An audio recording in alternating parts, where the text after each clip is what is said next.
യഥാർത്ഥത്തിൽ എന്താണ് ദൈവത്തിന് നമ്മോട് പറയാനുള്ളത്?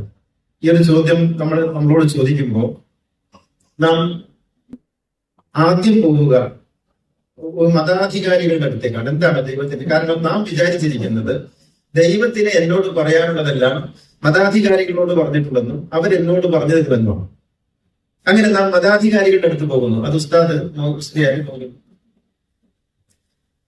പിന്നെ അല്ലെങ്കിൽ അച്ഛൻ, ബിഷപ്പ്, പൂജാരി, തന്ത്രി, ഇങ്ങനെ സ്വാമി എന്നിങ്ങനെ തുടങ്ങിയ മതാധികാര ഘടനയുണ്ടല്ലോ എല്ലാ മതത്തിലും.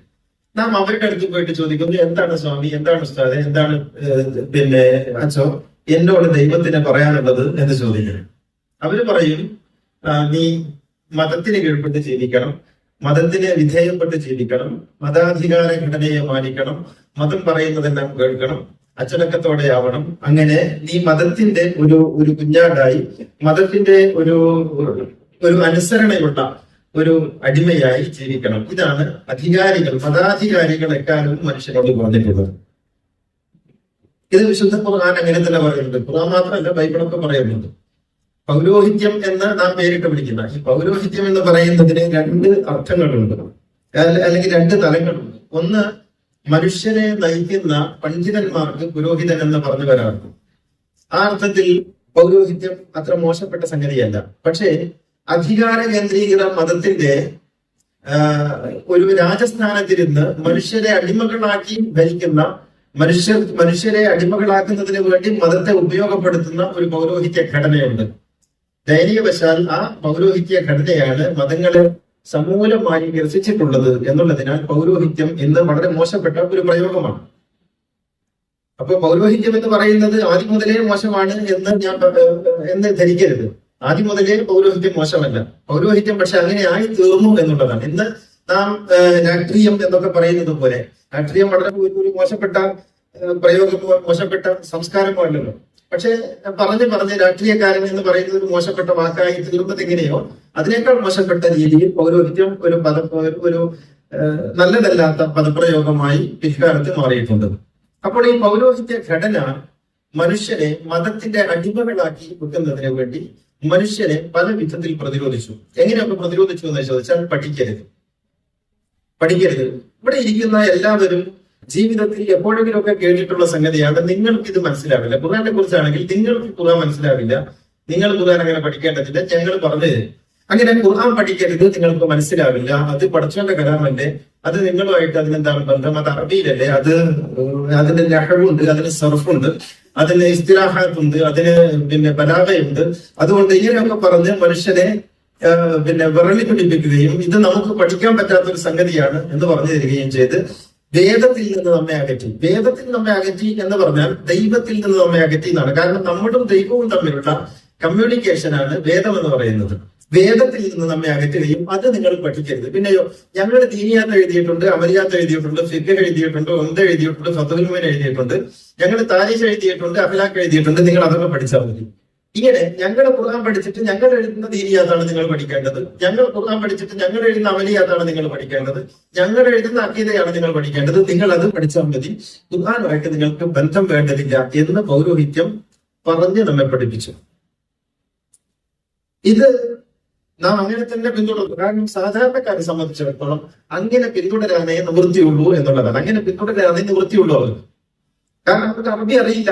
ജീവിത സന്ധാനത്തിനിടയിൽ നിരന്തരമായ ഓട്ടപ്പാച്ചിലിനിടയിൽ അറബി പഠിച്ച്, നഹ്വ് പഠിച്ച്, സർഫ് പഠിച്ച്, ബലാഗ പഠിച്ച്, ഖുർആൻ പഠിച്ച് മനസ്സിലാക്കാനൊന്നും ആർക്കും കഴിയില്ല എന്നുള്ളത് കൊണ്ട് അവർ വിചാരിച്ച് എന്താ പിന്നെ നിങ്ങൾ എഴുതി തന്ന അഖീദയും അമലിയാത്തും താരീഖും ദീനിയാത്തും ഒക്കെ ഞങ്ങൾ പഠിച്ചോളാം എന്ന് പറഞ്ഞ് അങ്ങനെ അടിയറ വെച്ചു. ഇതൊരു അടിയറവായിരുന്നു.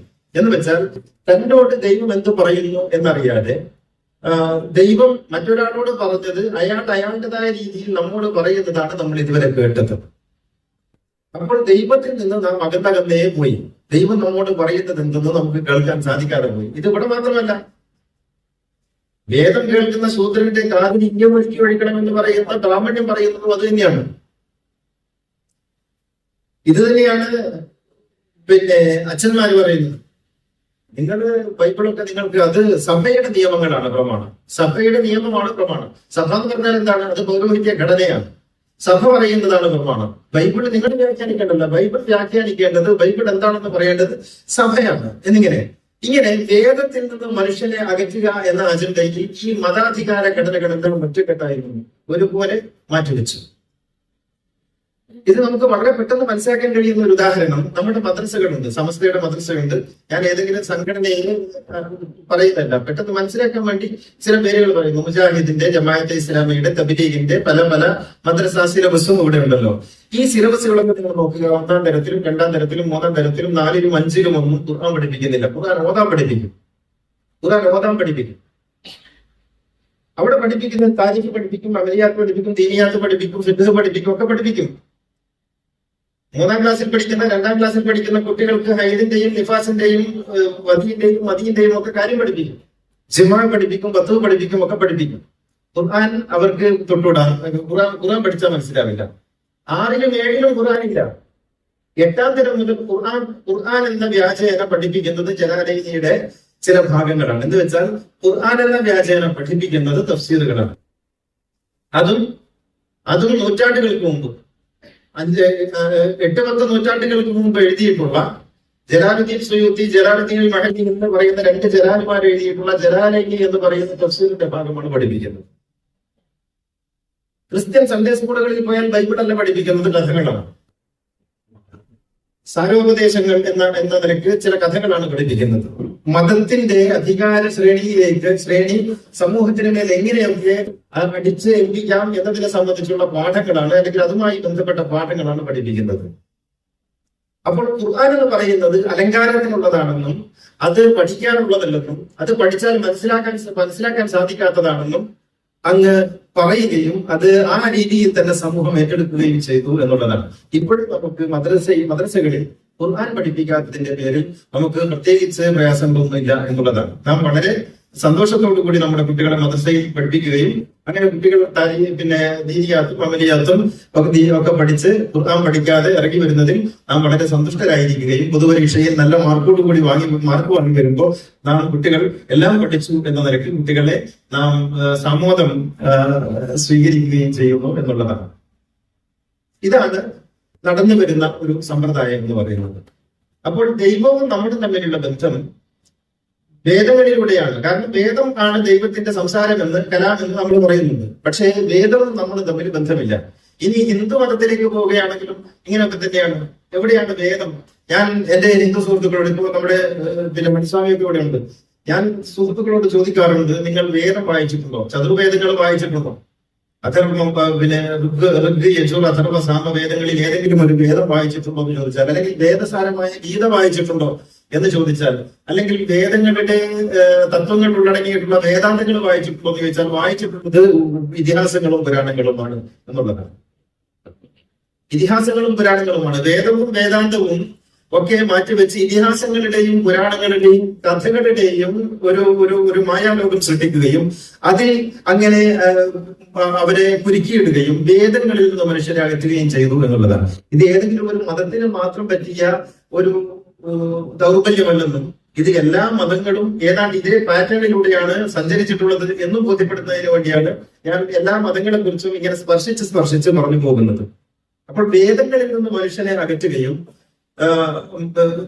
പുരോഹിതന്മാരുണ്ടാക്കിയ കഥകളുടെ, അല്ലെങ്കിൽ കഥകളാൽ സമ്പന്നമാണ് എല്ലാ മതങ്ങളും. നിങ്ങൾക്ക് ആലോചിച്ചാൽ അറിയാം, കഥകളാൽ സമ്പന്നമാണ് പല വിധത്തിലുള്ള കഥകൾ. അത് രാമായണവുമായി ബന്ധപ്പെട്ടും അതുപോലെ മഹാഭാരതവുമായി ബന്ധപ്പെട്ടും ഭാഗവതവുമായി ബന്ധപ്പെട്ടും മാത്രമല്ല ബുഹാരിയായി ബന്ധപ്പെട്ടും മുസ്ലിമുമായി ബന്ധപ്പെട്ടും അങ്ങനെ പലതുമായി ബന്ധപ്പെട്ടും കഥകൾ ധാരാളമുണ്ട്. ഈ കഥകളിലൂടെയാണ് സമൂഹത്തെ ഈ മതങ്ങൾ, നിങ്ങൾ നോക്കൂ, നിങ്ങൾ ഈ വഴുതുകൾ കേൾക്കാറുണ്ടെങ്കിൽ വഴുതുകളിലൊക്കെയും പറഞ്ഞുകൊണ്ടിരിക്കുന്നതിൽ ഒട്ടുമുക്കാലും കഥകളായിരിക്കും. കഥകൾ, പുതിയ കഥകൾ ഉണ്ടാക്കുന്ന ഒരു ഫാക്ടറി പോലും യഥാർത്ഥത്തിൽ മതങ്ങൾക്കകത്ത് പ്രവർത്തിക്കുന്നുണ്ട് എന്ന് നമുക്ക് പുതിയ കറാമത്ത് സിദ്ധാന്തങ്ങളൊക്കെ കേൾക്കുമ്പോൾ നിങ്ങൾക്ക് ബോധ്യപ്പെടും. കഥകൾ ഉണ്ടാക്കുന്ന ഫാക്ടറികൾ മതങ്ങൾക്കകത്ത് പ്രവർത്തിച്ചുകൊണ്ടിരിക്കുന്നു. ഇങ്ങനെ കഥകളിലൂടെ മനുഷ്യരെ മുന്നോട്ട് നയിക്കുകയും, കഥകൾ മോശമാണെന്ന് ചോദിച്ചാൽ മോശമൊന്നുമല്ല. കഥകൾ സ്വദേശപരമായി കഥകൾ പറയുന്നുവെങ്കിൽ അത് മോശമൊന്നുമല്ല. നമുക്ക് ബാലരമയും പൂമ്പാറ്റയും ഒക്കെ വായിക്കുന്നത് വിധത്തിൽ വായിക്കാം. പക്ഷെ ബാലരമയും പൂമ്പാറ്റയും വായിക്കുന്നത് പോലെയല്ല ഈ കഥകൾ വായിക്കുന്നത് എന്നുള്ളതാണ്. ബാലരമ വായിക്കുമ്പോൾ മായാവി ഒരു കഥാപാത്രമാണെന്നും മായാവി അങ്ങനെയാണെന്നും അതിൽ വരുന്ന ലൂട്ടാവി ഇങ്ങനെയാണെന്നും ഒക്കെ ഉള്ള ഉറച്ച ബോധ്യത്തോടു കൂടി വായിക്കുന്നത് പോലെയല്ല. ഇത് എടുത്ത് മറിച്ചു വെച്ച് വളരെ വളരെ വിശുദ്ധമായ ഒരു അർത്ഥത്തിൽ ഈ കഥ വായിക്കുമ്പോൾ ഈ കഥ സത്യമാണെന്നും മറ്റേ കഥ കള്ളമാണെന്നും എന്നുള്ള ഒരു ഉറപ്പിലാണ് വായിക്കുന്നത്. അപ്പോൾ ഈ കഥ വായിക്കുന്ന മനഃശാസ്ത്രവും ഈ കഥ വായിക്കുന്ന മാനസിക ഭാവവും രണ്ടാണ്. ഇങ്ങനെയാണ് ഈ കഥകൾ വായിക്കുന്നത്. പറഞ്ഞു വരുന്നത് മനുഷ്യൻ മതത്തോടടുക്കും തോറും ദൈവത്തിൽ നിന്ന് അകന്നു പോകുന്നു എന്നുള്ളതാണ് കാലാകാലങ്ങളിൽ സംഭവിച്ചിട്ടുള്ളത്. കാരണം വേദങ്ങളിൽ നടന്നു പോകുന്നു. ഇപ്പൊ നിങ്ങൾ നോക്കൂ, ഏതൊരു വിഷയം വന്നാലും ആ വിഷയത്തിലുള്ള തെളിവ് എന്താണെന്ന് ചോദിച്ചാൽ പ്രമാണങ്ങളാണ്. എന്താണ് ഈ പ്രമാണം എന്ന് ചോദിച്ചാൽ വേദമാണോ പ്രമാണം? അല്ല. പിന്നെയോ ഇമാമുകൾ പറഞ്ഞത്, സലഫ് സാലിഹികൾ പറഞ്ഞത്, തബഉ താബിഈങ്ങൾ പറഞ്ഞത്, താബിഈങ്ങൾ പറഞ്ഞത്, പൂർവികർ പറഞ്ഞത്. ഇതാണ്. എന്ന് വെച്ചാൽ അവര് മോശക്കാരായതുകൊണ്ടല്ല, ഇത് പ്രമാണമാകുന്നത് എങ്ങനെയാണെന്നാണ്. ഇതെങ്ങനെയാണ് പ്രമാണമാവുക? സലഫു സാലിഹികൾ എന്ന് പറയുന്ന ആളുകൾ ഏത് കാലം മുതൽ ഏത് കാലം വരെ ജീവിച്ചവർക്കാണ് സലഫു സാലിഹികൾ. പിന്നെ പണ്ഡിതന്മാർ പറഞ്ഞത്. ആരാണ് പണ്ഡിതൻ? പണ്ഡിതന്റെ ഡെഫിനിഷൻ പറയാനൊക്കെ ഇന്നേ വരെ ലോകത്ത് ഇന്നേ വരെ ഇക്കാലം അത്രയും ഉണ്ടായിട്ടും പണ്ഡിതനൊരു ഡെഫിനിഷൻ, ഇന്നയാളാണ് പണ്ഡിതൻ. അങ്ങനെ വേണമല്ലോ. പണ്ഡിതൻ പറയണം എന്ന് പറയുമ്പോൾ പണ്ഡിതനൊരു ഡെഫിനിഷൻ വേണം. ഇന്ന കോളേജിൽ നിന്ന് പാസ്സായയാളാണ് പണ്ഡിതൻ എന്ന് പറയണമെങ്കിൽ അടുത്ത കാലത്തെ കോളേജുകൾ ഉണ്ടായത്. അതിനു മുമ്പ് എന്താണ്, പൊന്നാനിയിൽ വടക്കത്തിരുന്നയാളാണ് പണ്ഡിതൻ എന്നൊരു കാലത്ത് പറഞ്ഞിരുന്നു. വടക്ക് പൊന്നാനിയിൽ മാത്രം ഉണ്ടായിരുന്നുള്ളൂ, അവിടെ അറേബ്യയിൽ ഉണ്ടായിരുന്നു, കർണാടകയിൽ ഉണ്ടായിരുന്നു, അല്ലെങ്കിൽ നോർത്ത് ഇന്ത്യയിൽ ഉണ്ടായിരുന്നു പണ്ഡിതന്മാർ. അപ്പൊ പണ്ഡിതൻ എന്ന് പറയുന്നത് കൃത്യമായ ഒരു ഡെഫിനിഷൻ ഇന്നേന്ന് ആരും നൽകിയിട്ടില്ല. ഇന്നയാളാണ് പണ്ഡിതൻ എന്നും പറഞ്ഞിട്ടില്ല. പിന്നെയോ ഞാൻ പണ്ഡിതനാണെന്ന് പറഞ്ഞു വരുന്നവരൊക്കെയും പണ്ഡിതന്മാരായിരുന്നു, അല്ലെങ്കിൽ പാണ്ഡിത്യം സമൂഹം ആരോപിക്കുകയായിരുന്നു. അങ്ങനെ പാണ്ഡിത്യം സമൂഹം ആരോപിക്കുകയും അല്ലെങ്കിൽ സ്വയം പണ്ഡിതൻ എന്ന വിലാസം ഏറ്റെടുക്കുകയും ചെയ്തവരൊക്കെയും പണ്ഡിതന്മാരായി തീരുകയും അവരൊക്കെയും ഓരോന്ന് പറയുകയും ചെയ്തു എന്നുള്ളതാണ്. അങ്ങനെ അവരെഴുതിയ പുസ്തകങ്ങളൊക്കെയും പിന്നീട് കിതാബുകളായി. ഈ ചില ടേമുകളിലുണ്ട്. നിങ്ങൾ പുസ്തകം വായിച്ചു എന്ന് പറയുന്നതും കിതാബ് എന്ന് പറയുന്നതും രണ്ട് എഫക്റ്റാണ് മനുഷ്യരുടെ മനസ്സിലുണ്ടാക്കുന്നത്. നിങ്ങൾ പുസ്തകം വായിച്ചിട്ടാണ് പറയുന്നത്, അങ്ങനെയാണ്. ഇയാളുടെ പുസ്തകം വായിച്ചിട്ടാണ് പറയുന്നത്, ഇയാൾ കിതാബ് ഓതിയിട്ടാണ് പറയുന്നത്. ഇത് തമ്മിലുള്ള ഒരു വ്യത്യാസമുണ്ട്. ഇത് രണ്ടും ഒന്നാണെന്ന്. കിതാബ് ഓതുക എന്ന് പറഞ്ഞ പുസ്തകം വായിക്കുക എന്നാണ് മലയാളം എന്ന് മനസ്സിലാക്കാതെ അങ്ങനെ ചില അറബി ഇസ്തിലാഹാത്തുകൾ പറഞ്ഞ് മനുഷ്യരെ ഒരു ഒരു ഒരു ഒരു ഭ്രമത്തിൽ പെടുത്തിക്കൊണ്ട് ചില സംഗതികളൊക്കെ പറയും. യഥാർത്ഥത്തിൽ ഇങ്ങനെ ഓരോ കാലത്തും ഓരോരുത്തരും എഴുതിയിട്ടുള്ള കിതാബുകൾ, പുസ്തകങ്ങൾ, ആ പുസ്തകങ്ങൾ അക്കാലത്ത് തിരസ്കൃതമായിരുന്നുവെങ്കിലും പിൽക്കാലത്ത് അത് സ്വീകരിക്കപ്പെടുകയും അത് പിന്നീട് പ്രമാണമായി മാറുകയും ചെയ്തു എന്നുള്ളതാണ്. യഥാർത്ഥത്തിൽ കിതാബുകളും പുസ്തകങ്ങളും നല്ലത്. ഇപ്പൊ ഞാൻ അകമ്പൂർ എഴുതിക്കൊണ്ടിരിക്കുന്നുണ്ട്, ഇന്നത് തിരസ്കൃതമാണ്, ഒരുപക്ഷെ നാളെ അത് പ്രമാണമായിക്കൊണ്ടായിരിക്കില്ല. യഥാർത്ഥത്തിൽ അങ്ങനെ പ്രമാണമാകേണ്ടതാണോ അകമ്പൂരിൽ? പ്രമാണമാകേണ്ടതാണോ കിതാബ്? ഇത് ഒരു കാലത്ത് ആ കാലഘട്ടത്തിൽ ജീവിക്കുന്ന മനുഷ്യരോട് സംവദിക്കുന്നതിന് വേണ്ടി അക്കാലഘട്ടത്തിലുള്ള ഒരാൾ അയാളുടെ സമൂഹം എന്നുള്ള നിലയ്ക്ക് എഴുതുന്നതാണ്. അതെങ്ങനെയാണ് സകല മനുഷ്യർക്കും പ്രമാണമായി തീരുന്നത്?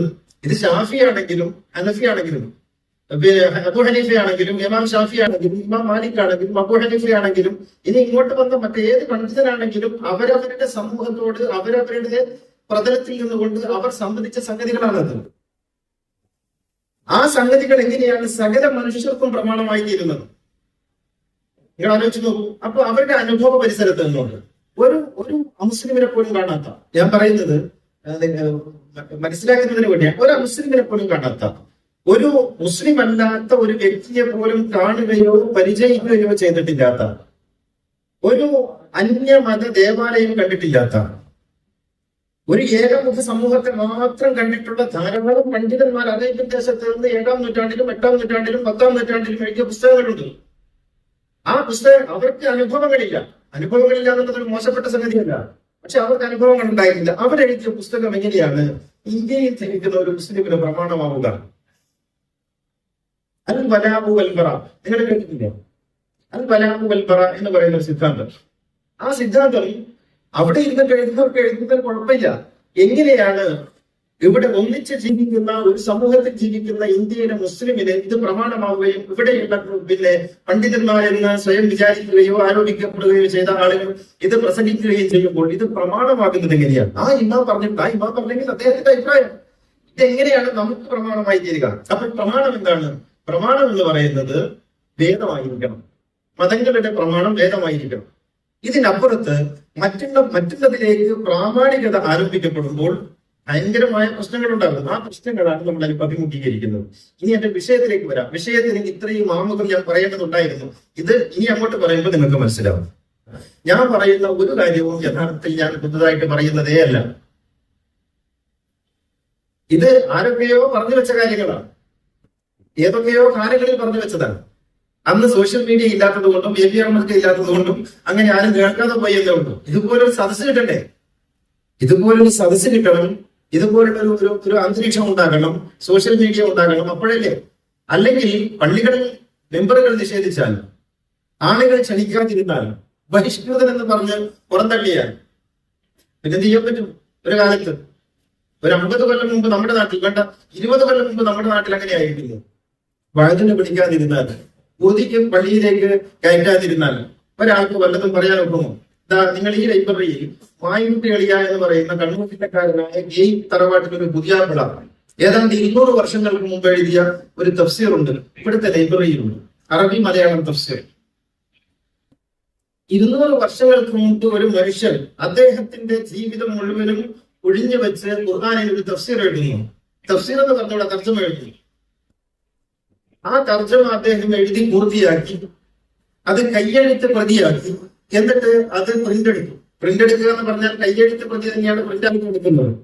അങ്ങനെ പ്രിന്റ് എടുത്ത് ഏതാണ്ട് 200ഓളം കോപ്പികൾ കൊണ്ടുവന്ന് സൗജന്യമായി വിതരണം ചെയ്യുന്നതിന് അദ്ദേഹത്തിന്റെ പണം ഉപയോഗിച്ച് തയ്യാറായപ്പോൾ ഇവിടെയുള്ള പൗരോഹിത്യം മുന്നോട്ട് വരികയും ഖുർആൻ തർജ്ജമയ്ക്ക് വഴങ്ങുന്നതല്ല, തർജ്ജമ ചെയ്യരുത് എന്ന് പറയുകയും അങ്ങനെ ആ മനുഷ്യനെ നിർബന്ധിച്ച് അദ്ദേഹം ചെയ്ത മുഴുവൻ ശ്രമങ്ങളെയും നിരാകരിച്ച് ആ പുസ്തകങ്ങൾ മുഴുവനും അറബിക്കടലിൽ കെട്ടിത്താഴ്ത്തുകയും ചെയ്തു എന്നുള്ളതാണ്. നിങ്ങൾ ആലോചിക്കേണ്ട ഒരു സംഗതിയാണ്. അന്ന് മറ്റൊന്നും ചെയ്യാൻ കഴിയുമായിരുന്നില്ല. അന്ന് എങ്ങനെയോ അവശേഷിച്ച, ആരുടെയോ കയ്യിൽ അവശേഷിച്ച 2 കോപ്പികളിൽ നിന്ന് ഒരു കോപ്പി എടുത്തിട്ടാണ് ഇവിടെ ലൈബ്രറിയിൽ ഉള്ളത്. മറ്റ് ഒന്ന് വേറെ എവിടെയോ ഉണ്ടാകാം. കഴിഞ്ഞ 20 വർഷമായി ഞാൻ അന്വേഷിച്ചുകൊണ്ടിരിക്കുന്ന പുസ്തകം ഇവിടെ വന്നപ്പോൾ അവിചാരിതമായി കണ്ടതാണ്. ഞാൻ പറയുന്നത് ഇതായിരുന്നു കഥ. അപ്പോ ഇത് പലരും പറഞ്ഞതാണ്. പലപ്പോഴായി പലരും പറഞ്ഞിട്ടുള്ള കാര്യങ്ങളാണ് ഞാനിപ്പോൾ ആവർത്തിക്കുന്നത്. പുതുതായിട്ട് ഞാൻ ഒന്നും പറഞ്ഞിട്ടില്ല. ഞാൻ പറയുന്നത് പുതിയ എന്റേത് എന്ന് പറയുന്നത് മൗലികമായി എന്റേത് ഞാൻ കണ്ടുപിടിച്ച ഒരു കാര്യമില്ല. പണ്ട് പറഞ്ഞതൊക്കെയും ഞാനിപ്പോൾ നിങ്ങളോട് ആവർത്തിക്കുന്നു എന്നേ ഉള്ളൂ. ഇത് വെളിച്ചം കണ്ടിട്ടില്ലാത്തതോ അല്ലെങ്കിൽ വെളിച്ചം കാണാൻ സമ്മതിക്കാത്തതോ അല്ലെങ്കിൽ ഏതൊക്കെയോ അർത്ഥത്തിൽ നിരാകരിക്കപ്പെട്ടതോ നമസ്കരിക്കപ്പെട്ടതോ ആയ സത്യങ്ങളാണ് ഈ പറയുന്നത് എന്നർത്ഥം. പുതിയ ഭാഷയിൽ പുതിയ സങ്കേതങ്ങൾ ഉപയോഗിച്ച് ഞാൻ പറയുന്നു എന്ന് മാത്രം. നിങ്ങൾ ആലോചിച്ച് നോക്കൂ. വിശുദ്ധ ഖുർആൻ പ്രവാചകൻ സമൂഹത്തിന് പഠിപ്പിച്ചു കൊടുക്കുമ്പോൾ ഖുർആൻ എന്താണ് മൗലികമായി സമൂഹത്തോട് പറയുന്നത് എന്ന് എല്ലാവരും, അന്നത്തെ ജനങ്ങൾ എന്ന് പറയുന്നത് എല്ലാ കാലത്തും ബുദ്ധിയുള്ളവരാണ്, വിമർശനാത്മകമായി കാര്യങ്ങളെ സമീപിക്കുന്നവരാണ്, വളരെ കൃത്യമായി നിരൂപണം ചെയ്യുന്നവരാണ് എല്ലാ കാലത്തും. നമ്മൾ വിചാരിക്കേണ്ടതില്ല ഈ 21ാം നൂറ്റാണ്ടിൽ ഇവിടെ ഇരിക്കുന്ന നമ്മൾ മാത്രമാണ് നിരൂപണം ബുദ്ധിയോട്. അങ്ങനെയല്ല.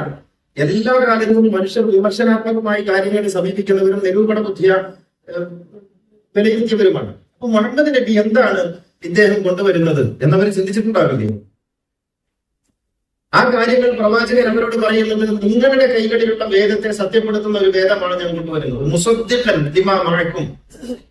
ഖുർആൻ പറയുന്നത് തസ്ദീഖൻ മുസദ്ദിഖൻ, നിങ്ങളുടെ കൈകളിലുള്ള നിങ്ങൾ ശ്രദ്ധിക്കണേ. ലിമാ മഅക്കും, ഈ മഅയ്യത്ത് എന്ന അറബി പദത്തിന് നിങ്ങളുടെ കൈകളിൽ ഇപ്പോഴുള്ള സ്റ്റാറ്റസിലുള്ള എന്നാണ് അർത്ഥം. എന്റെ കൂടെ ഇപ്പോഴുള്ള എന്നാണ് എന്ന് പറഞ്ഞതിന്റെ അർത്ഥം. അപ്പോൾ മുസദ്ദിഖൻ ലിമാ മഅക്കും, പണ്ടുണ്ടായിരുന്ന എന്നല്ല. ഇത് വളരെ ശ്രദ്ധിക്കണം. ഈ പുരോഹിതന്മാർ നമ്മെ വഴിതെറ്റിക്കുന്ന ചില പ്രയോഗങ്ങളുണ്ട്. പണ്ടുണ്ടായിരുന്ന വേദം ശരിയാണ് എന്നല്ല പറയുന്നത്. ഇന്ന് നിങ്ങളുടെ കൈകളിലുള്ള കിതാബിനെ സത്യപ്പെടുത്തിക്കൊണ്ടാണ് ഈ വേദം അവതരിക്കുന്നത് എന്ന് മുഹമ്മദ് നബി അവരോട് പറയുന്നു. മുസദ്ദിഖൻ ലിമാ മഅക്കും, മുസദ്ദിഖൻ ലിമാ മഅഹും, മുസദ്ദിഖൻ ലിമാ ബൈന യദൈഹി എന്നിങ്ങനെ നിങ്ങളുടെ കൈകളിൽ ഇപ്പോഴുള്ള വേദത്തെ സത്യപ്പെടുത്തുന്നത്. അപ്പോഴുള്ള വേദം ഏതായിരുന്നു? ഇന്നുള്ള ബൈബിൾ. ക്രിസ്ത്യാനികളുടെ കൈകളിൽ ഇന്നുള്ള ബൈബിളാണ് മുഹമ്മദ് നബിയുടെ കയ്യിലുണ്ടായിരുന്നത്. ഈ ബൈബിൾ ഏത് കാലത്താണ് സഭ അംഗീകരിച്ചത്? AD 370 അന്തോക്കിയയിൽ നടന്ന സുനഹദോസിൽ വെച്ചാണ്. AD 370 എന്ന് പറഞ്ഞാൽ മുഹമ്മദ് നബി ജനിക്കുന്നത് AD 570. അപ്പൊ മുഹമ്മദ് നബി ജനിക്കുന്നതിന്റെ 200 വർഷങ്ങൾക്ക് മുമ്പ് അന്ത്യോക്യയിൽ നടന്ന സുന്നത ദോസിൽ വെച്ച് ബൈബിളിന്റെ ആധികാരികത ഉറപ്പിക്കുന്നു. അങ്ങനെ മത്തായി, മാർക്കോസ്, ലൂക്കോസ്, യോഹന്നാൻ എന്നിങ്ങനെ 4 പേർ എഴുതിയ സുവിശേഷം, മറ്റുള്ള അനേക സുവിശേഷങ്ങൾ ഉണ്ടായിരുന്നു. ആ സുവിശേഷങ്ങളൊക്കെ മാറ്റി ഈ 4 സുവിശേഷങ്ങൾ അംഗീകരിച്ച് ഇതാണ് ബൈബിൾ സുവിശേഷം, ഇതാണ് ഇനി മുതൽ വേദപുസ്തകമായിട്ട് അംഗീകരിക്കപ്പെടുക എന്ന് സഭ പാസാക്കുകയും ആ സുന്നഹദോസ് പാസാക്കുകയും അത് സർവാംഗീകൃതമായി തീരുകയും ചെയ്തു. അത് കഴിഞ്ഞ് 200 വർഷം കഴിഞ്ഞാണ് മുഹമ്മദ് നബി ജനിക്കുന്നത്. ആ പിന്നെ പ്രവാചകനാണ് ക്രിസ്ത്യാനികളോട് പറയുന്നത്, നിങ്ങളുടെ കൈകളിലുള്ള വേദത്തെ അംഗീകരിക്കുന്ന വേദമാകുന്നു ഖുർആൻ. ഇതിൽ എന്ത് മനസ്സിലാക്കണം നമ്മൾ? ഈ പ്രയോഗത്തിൽ എന്ത് മനസ്സിലാക്കണം എന്ന് മാത്രമല്ല, ലൈസു സമാമിൻ അഹ്ലിൽ കിതാബ്, ഖുർആൻ പറയുന്നു വേദക്കാരെല്ലാവരും ഒരുപോലെയല്ല, മറിച്ച് പാതിരാക്ക് എഴുന്നേറ്റ് വേദം വായിക്കുന്നവർ അക്കൂട്ടത്തിലുണ്ട്. ഏത് വേദം വായിക്കുന്നവരെ കുറിച്ചാണ് പറയുന്നത്? പാതിരാക്ക് എഴുന്നേറ്റ് വേദം വായിക്കുന്നവർ അക്കൂട്ടത്തിലുണ്ട്. ഏത് വേദം? ഖുർആനല്ലല്ലോ, ഖുർആൻ അവർക്കറിയില്ല. പാതിരാക്ക് എഴുന്നേറ്റ് അവർ വായിക്കുന്ന വേദം ഏതാണ്? ബൈബിളാണ്, സുവിശേഷമാണ്, തോറയാണ്. എന്നിട്ട് പറയുന്നു അത് വായിച്ച് കരയുന്നവർ അക്കൂട്ടത്തിലുണ്ട്. അവരെ കുറിച്ച് പ്രശംസാവചനങ്ങൾ ധാരാളമായി ഖുർആൻ പറയുന്നു. അപ്പൊ എന്താണ് ഖുർആൻ ആ വേദത്തോടെടുത്ത നിലപാട്? അപ്പോൾ പ്രവാചകൻ നമ്മള് ചെറുതിലേ പഠിച്ചുകൊണ്ടിരിക്കുന്ന ഒരു കാര്യമുണ്ട്, മദ്രസയിൽ തന്നെ പഠിച്ചുകൊണ്ടിരിക്കുന്ന ഒരു കാര്യമുണ്ട്. ഖുർആൻ ഇറങ്ങിയതോടുകൂടി പൂർവ്വവേദങ്ങളെല്ലാം ബന്ധിക്കപ്പെട്ടു, മൻസൂഖായി, ദുർബലപ്പെട്ടു എന്ന് പഠിക്കും. ഞാൻ ചോദിക്കുന്നു, ഇങ്ങനെ ഈ ഒരു ആശയം ഉൾക്കൊള്ളുന്ന ഒരു പ്രയോഗം, പ്രത്യക്ഷത്തിന് വേണ്ട പരോക്ഷമായിട്ടെങ്കിലും ഈ ആശയം ഉൾക്കൊള്ളുന്ന ഒരു പ്രയോഗം ഖുർആനിലെ 6236 വചനങ്ങളിൽ എവിടെയെങ്കിലും കാണിച്ചു തരാൻ ഒക്കുമോ? ഇല്ല. ഒരു വേദത്തെയും ഖുർആൻ ദുർബലപ്പെടുത്തിയിട്ടില്ല, റദ്ദ് ചെയ്തിട്ടില്ല. പൂർവ്വവേദങ്ങളെ മുഴുവൻ സത്യപ്പെടുത്തിയിട്ടേ ഉള്ളൂ. എല്ലാ വേദങ്ങളും സത്യമാണെന്ന് ആവർത്തിച്ച് പറയുന്നു എന്ന് മാത്രവുമല്ല, ഖുർആൻ പറയുന്ന മറ്റൊരു കാര്യം, ഫൽയഹ്കും അഹ്ലുൽ ഇൻജീൽ ബിമാ അൻസലല്ലാഹു ഫീഹി. ഇൻജീലിന്റെ ആളുകൾ, ഇൻജീൽ എന്ന വാക്കിന്റെ അർത്ഥം സുവിശേഷം എന്നാണ് കേട്ടോ, മുബശ്ശിറാത്ത് എന്നാണ് ഇൻജീലിന്റെ വാക്കിന്റെ അർത്ഥം. ഇൻജീലിന്റെ ആളുകൾ, സുവിശേഷത്തിന്റെ ആളുകൾ സുവിശേഷം അനുസരിച്ച് വിധിക്കട്ടെ. എന്താണ് പറഞ്ഞതിന്റെ അർത്ഥം? പണ്ടുണ്ടായിരുന്ന എന്നാണോ? ഇന്ന് ജീവിച്ചിരിക്കുന്ന ഇൻജീലിന്റെ ആളുകൾ ഇൻജീലിനുള്ളതനുസരിച്ച് വിധിക്കട്ടെ. അവർ ഖുർആൻ അനുസരിച്ചല്ല വിധിക്കേണ്ടത്, ഇൻജീൽ അനുസരിച്ചാണ് വിധിക്കേണ്ടതല്ല ഇതിന്റെ അർത്ഥം. മറ്റൊരു ആയത്തിൽ കേൾക്കുമ്പോൾ നിങ്ങൾക്ക് കുറച്ചും കൂടി ബോധ്യപ്പെടും. തോറയും കയ്യിൽ പിടിച്ച് നിന്റെ അടുത്തേക്ക് എന്തിനാണ് അവർ വരുന്നത്? കൈഫ യുഹക്കിമൂനക, വിധിയും തേടി നിന്റെ അരികിലേക്ക് വരുന്നത് എന്തിന്? ഇൻദഹും തൗറാത്ത്, അവരുടെ കയ്യിൽ തോറയുണ്ടല്ലോ. ആലോചിച്ച് നോക്കൂ, വിശുദ്ധ ഖുർആൻ ഇതിനപ്പുറത്ത് എങ്ങനെ പറയാം? അവരുടെ കയ്യിൽ തോറയും വെച്ച് നിന്റെ വിധികർത്താവാക്കുന്നത് എന്തിന് എന്ന് മുഹമ്മദ് നബിയോട് ഖുർആൻ ചോദിക്കുന്നു. ഇത്രയും വ്യക്തമായി നിങ്ങളുടെ കൈകളിലുള്ള വേദം അനുസരിച്ചാണ് നിങ്ങൾ വിധിക്കേണ്ടത്, അതിനനുസരിച്ചാണ് നിങ്ങൾ ജീവിക്കേണ്ടത് എന്ന് എങ്ങനെയാണ് ഇങ്ങനെയല്ലാതെ മറ്റേത് കോലത്തിലാണ് ഖുർആൻ പറയേണ്ടത്? നിങ്ങൾ ആലോചിച്ചോ. ഇതൊക്കെ ഉണ്ടായിട്ടും മറ്റു വേദങ്ങളൊക്കെ ദുർബലപ്പെട്ടു, മറ്റു വേദങ്ങളൊക്കെ മോശമാണ്. നമ്മൾ സ്നേഹ സംവാദം എന്ന പേരിലും മറ്റു പല സംവാദങ്ങൾ എന്ന പേരിലും നാട് നീളെ നടന്ന് വേദം തെറ്റി, അതിൽ കൂട്ടിക്കലർത്തി, അതിലങ്ങനെ അതിലിങ്ങനെ. ഖുർആൻ സത്യപ്പെടുത്തിയ വേദത്തെ കൂട്ടിക്കലർത്തിയെന്നും അത് തെറ്റാണെന്നും സ്ഥാപിക്കാൻ അധികാരം നൽകി? നിങ്ങൾ ആലോചിച്ച് നോക്കൂ. 10-20 വർഷങ്ങൾക്ക് മുമ്പ് കേരളത്തിലെ അവസ്ഥ ഇങ്ങനെയായിരുന്നു. ക്രിസ്ത്യാനികൾ അവരവരുടേതായ മതബോധനങ്ങൾ കൊണ്ട് വളരെ കൃത്യമായിട്ട് ജീവിച്ചു പോകുന്നവരായിരുന്നില്ലേ? എന്തെങ്കിലും പ്രശ്നം ഉണ്ടായിരുന്നോ? ഇപ്പൊ എന്താണ്? ഓരോ ബിഷപ്പും ഓരോ കേന്ദ്രത്തിൽ നിന്നും ക്രിസ്ത്യാനികൾ വർഗീയത പറയുന്നു. ആരാ പറയിപ്പിച്ചത്? നിങ്ങളുടെ വേദം കൊള്ളയാണ്, കളവാണ്, നിങ്ങൾ നരകത്തിലാണ്, നിങ്ങൾ മോശക്കാരാണെന്ന് നാട് നിങ്ങളെ പ്രസംഗിച്ച് നടന്നതിന്റെ എഫക്റ്റ് അല്ലേ ഇന്ന് അനുഭവിച്ചുകൊണ്ടിരിക്കുന്നത് ഈ വർഗീയത? നിങ്ങൾ ആലോചിച്ച് നോക്കിയിട്ട് ഇതല്ലേ ഇത് നടന്നുകൊണ്ടിരിക്കുന്നത്, കണ്ടുകൊണ്ടിരിക്കുന്നത്? മൂട്ടിപ്പോയി കുത്തിയാൽ, ആവശ്യമില്ലാത്ത പണിയെടുത്താൽ, ഖുർആനിക വിരുദ്ധമായ കാര്യങ്ങൾ ചെയ്താൽ, ദഅവത്ത് എന്ന പേരിൽ, മതമാറ്റം എന്ന പേരിൽ, ദീനീ പ്രബോധനം എന്ന പേരിൽ മറ്റുള്ളവരെ ഭത്സിക്കുകയും ചീത്ത പറയുകയും, എന്നിട്ട് ഒരു അച്ഛനെ ഇരുത്തും, ഒരു സ്വാമിയെ ഇരുത്തും, എന്നിട്ട് അവർക്ക് ഒരു ആശംസാ പ്രസംഗം കൊടുത്തിട്ട് പിന്നെ അങ്ങോട്ട് വേദങ്ങൾ പുലർത്തി പറയുകയാണ്, ചീത്ത പറയുകയാണ് ചെയ്യുന്നത്. പിന്നീട് അവർക്ക് ഒരു അവസരം കൊടുക്കില്ല. എന്നിട്ട് തന്റെ വേദം മാത്രം ശരിയെന്ന് മറ്റു വേദങ്ങളൊക്കെ ദൈവം അവതരിപ്പിച്ച വേദങ്ങൾ തെറ്റെന്ന് പറയാൻ എങ്ങനെയാണ് ഒരു ദൈവവിശ്വാസിക്ക് സാധിക്കുക? ഇതാണ് യഥാർത്ഥത്തിൽ മതങ്ങൾ ചെയ്യുന്നത്. താന്താങ്ങളുടെ മേധാവിത്വം, ശുദ്ധിവാദവും മേന്മാവാദവും സ്ഥാപിക്കുന്നതിന് വേണ്ടി ഖുർആനിലെ അധ്യാപനങ്ങളെ പച്ചയായി തള്ളിക്കളയുകയായിരുന്നു എന്നുള്ളതാണ്. അവിടെയും തീരുന്നില്ല. ഈ വേദങ്ങൾ അനുസരിച്ച് ജീവിക്കുന്നവർക്കൊന്നും മോക്ഷമില്ല. നിങ്ങൾ മതം മാറി, പേര് മാറി, കോലം മാറി, ജാതി മാറി ഇങ്ങോട്ട് വരണം, അങ്ങനെ കമ്പാർട്ട്മെന്റുകളായി വരണം. ഇത് പ്രവാചകനിൽ നിന്നുള്ളതാണ്, ഖുർആനിലുള്ളതാണ്. ഖുർആൻ പറയുന്നത് ദൈവത്തിലേക്ക് ക്ഷണിക്കുക. ഖുർആൻ എവിടെയെങ്കിലും മതത്തിലേക്ക് ക്ഷണിക്കാൻ പറഞ്ഞിട്ടുണ്ടോ? ഉദ്ഉ ഇലാ സബീലി റബ്ബിക്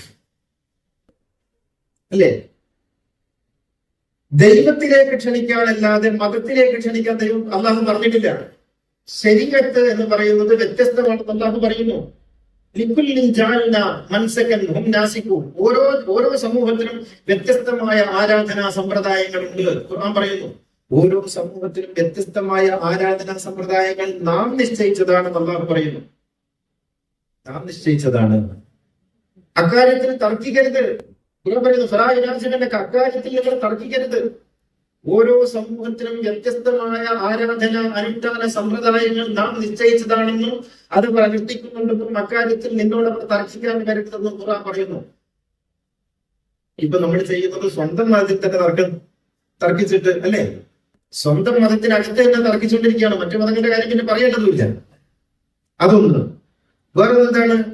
ഓരോരുത്തർക്കും വ്യത്യസ്തമായ ശരീഅത്ത്, ഓരോരുത്തർക്കും വ്യത്യസ്തമായ ശരീഅത്തുകൾ നാം നിശ്ചയിച്ചിരിക്കുന്നു. അല്ലാഹു തആല പറയുന്ന ശരീഅത്ത് നിശ്ചയിച്ചിരിക്കുന്നു.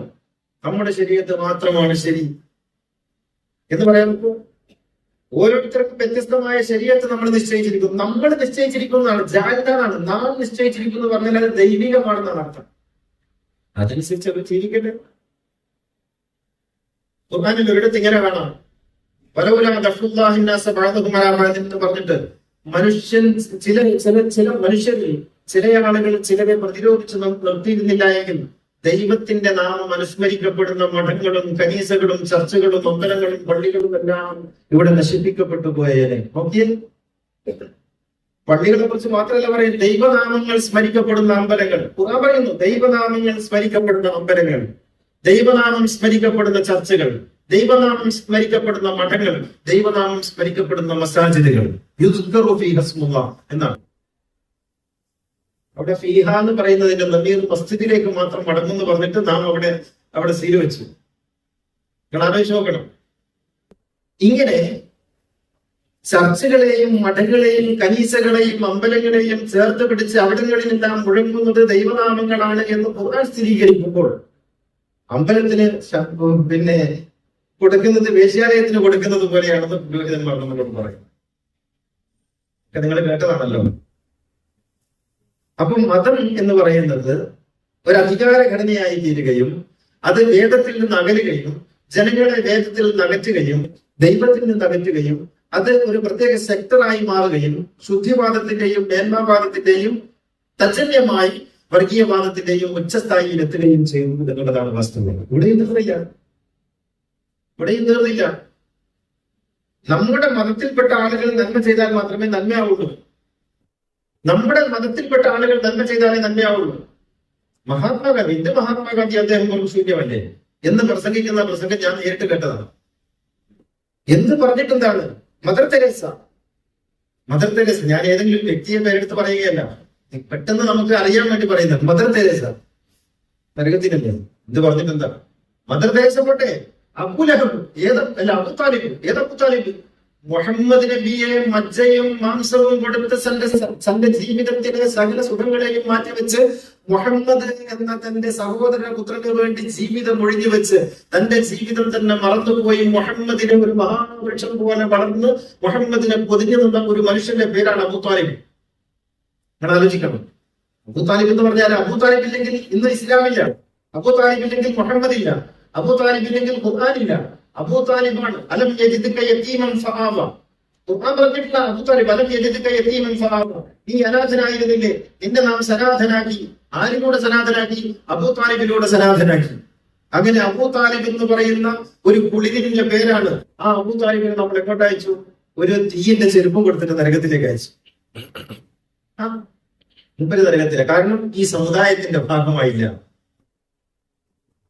നിങ്ങൾ ആലോചിച്ച് നോക്ക്, മൗലൂദ് കഴിച്ച് ബിരിയാണി തിന്ന നമ്മൾ സ്വർഗത്തിന്.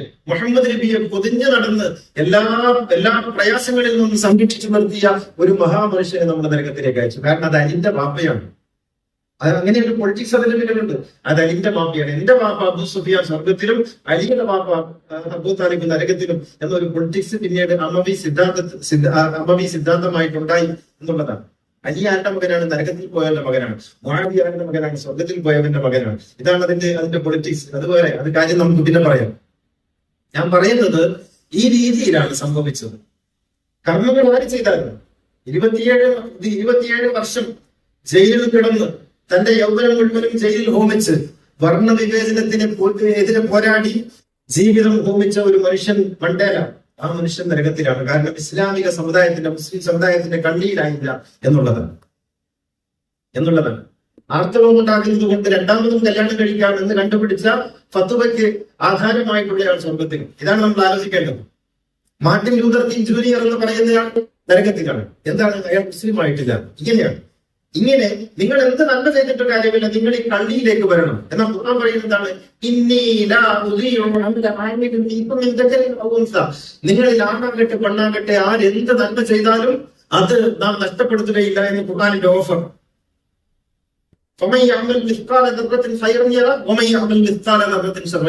നിങ്ങളിൽ ആര് നന്മ ചെയ്താൽ, അണുപണി തൂക്കം നന്മ ചെയ്താലും അത് കാണും, തിന്മ ചെയ്താലും അത് കാണും. ഇവിടെ മതം പറഞ്ഞു, ജാതി പറഞ്ഞു, ഒന്നും പറഞ്ഞില്ലല്ലോ. നന്മയും തിന്മയുമായി കാണുന്നവരാണ് അല്ലാഹു. പക്ഷേ നന്മയെയും തിന്മയെയും മതത്തിന്റെ പേരിൽ കാണുന്നവരാണ് പുരോഹിതന്മാർ. ഇതാണ് വ്യത്യാസം എന്ന് പറയുന്നത്. ഖുർആൻ കർമ്മങ്ങളെയാണ് ആധാരമാക്കുന്നത്. മോക്ഷത്തിന്റെ ആധാരം വിശ്വാസമല്ല.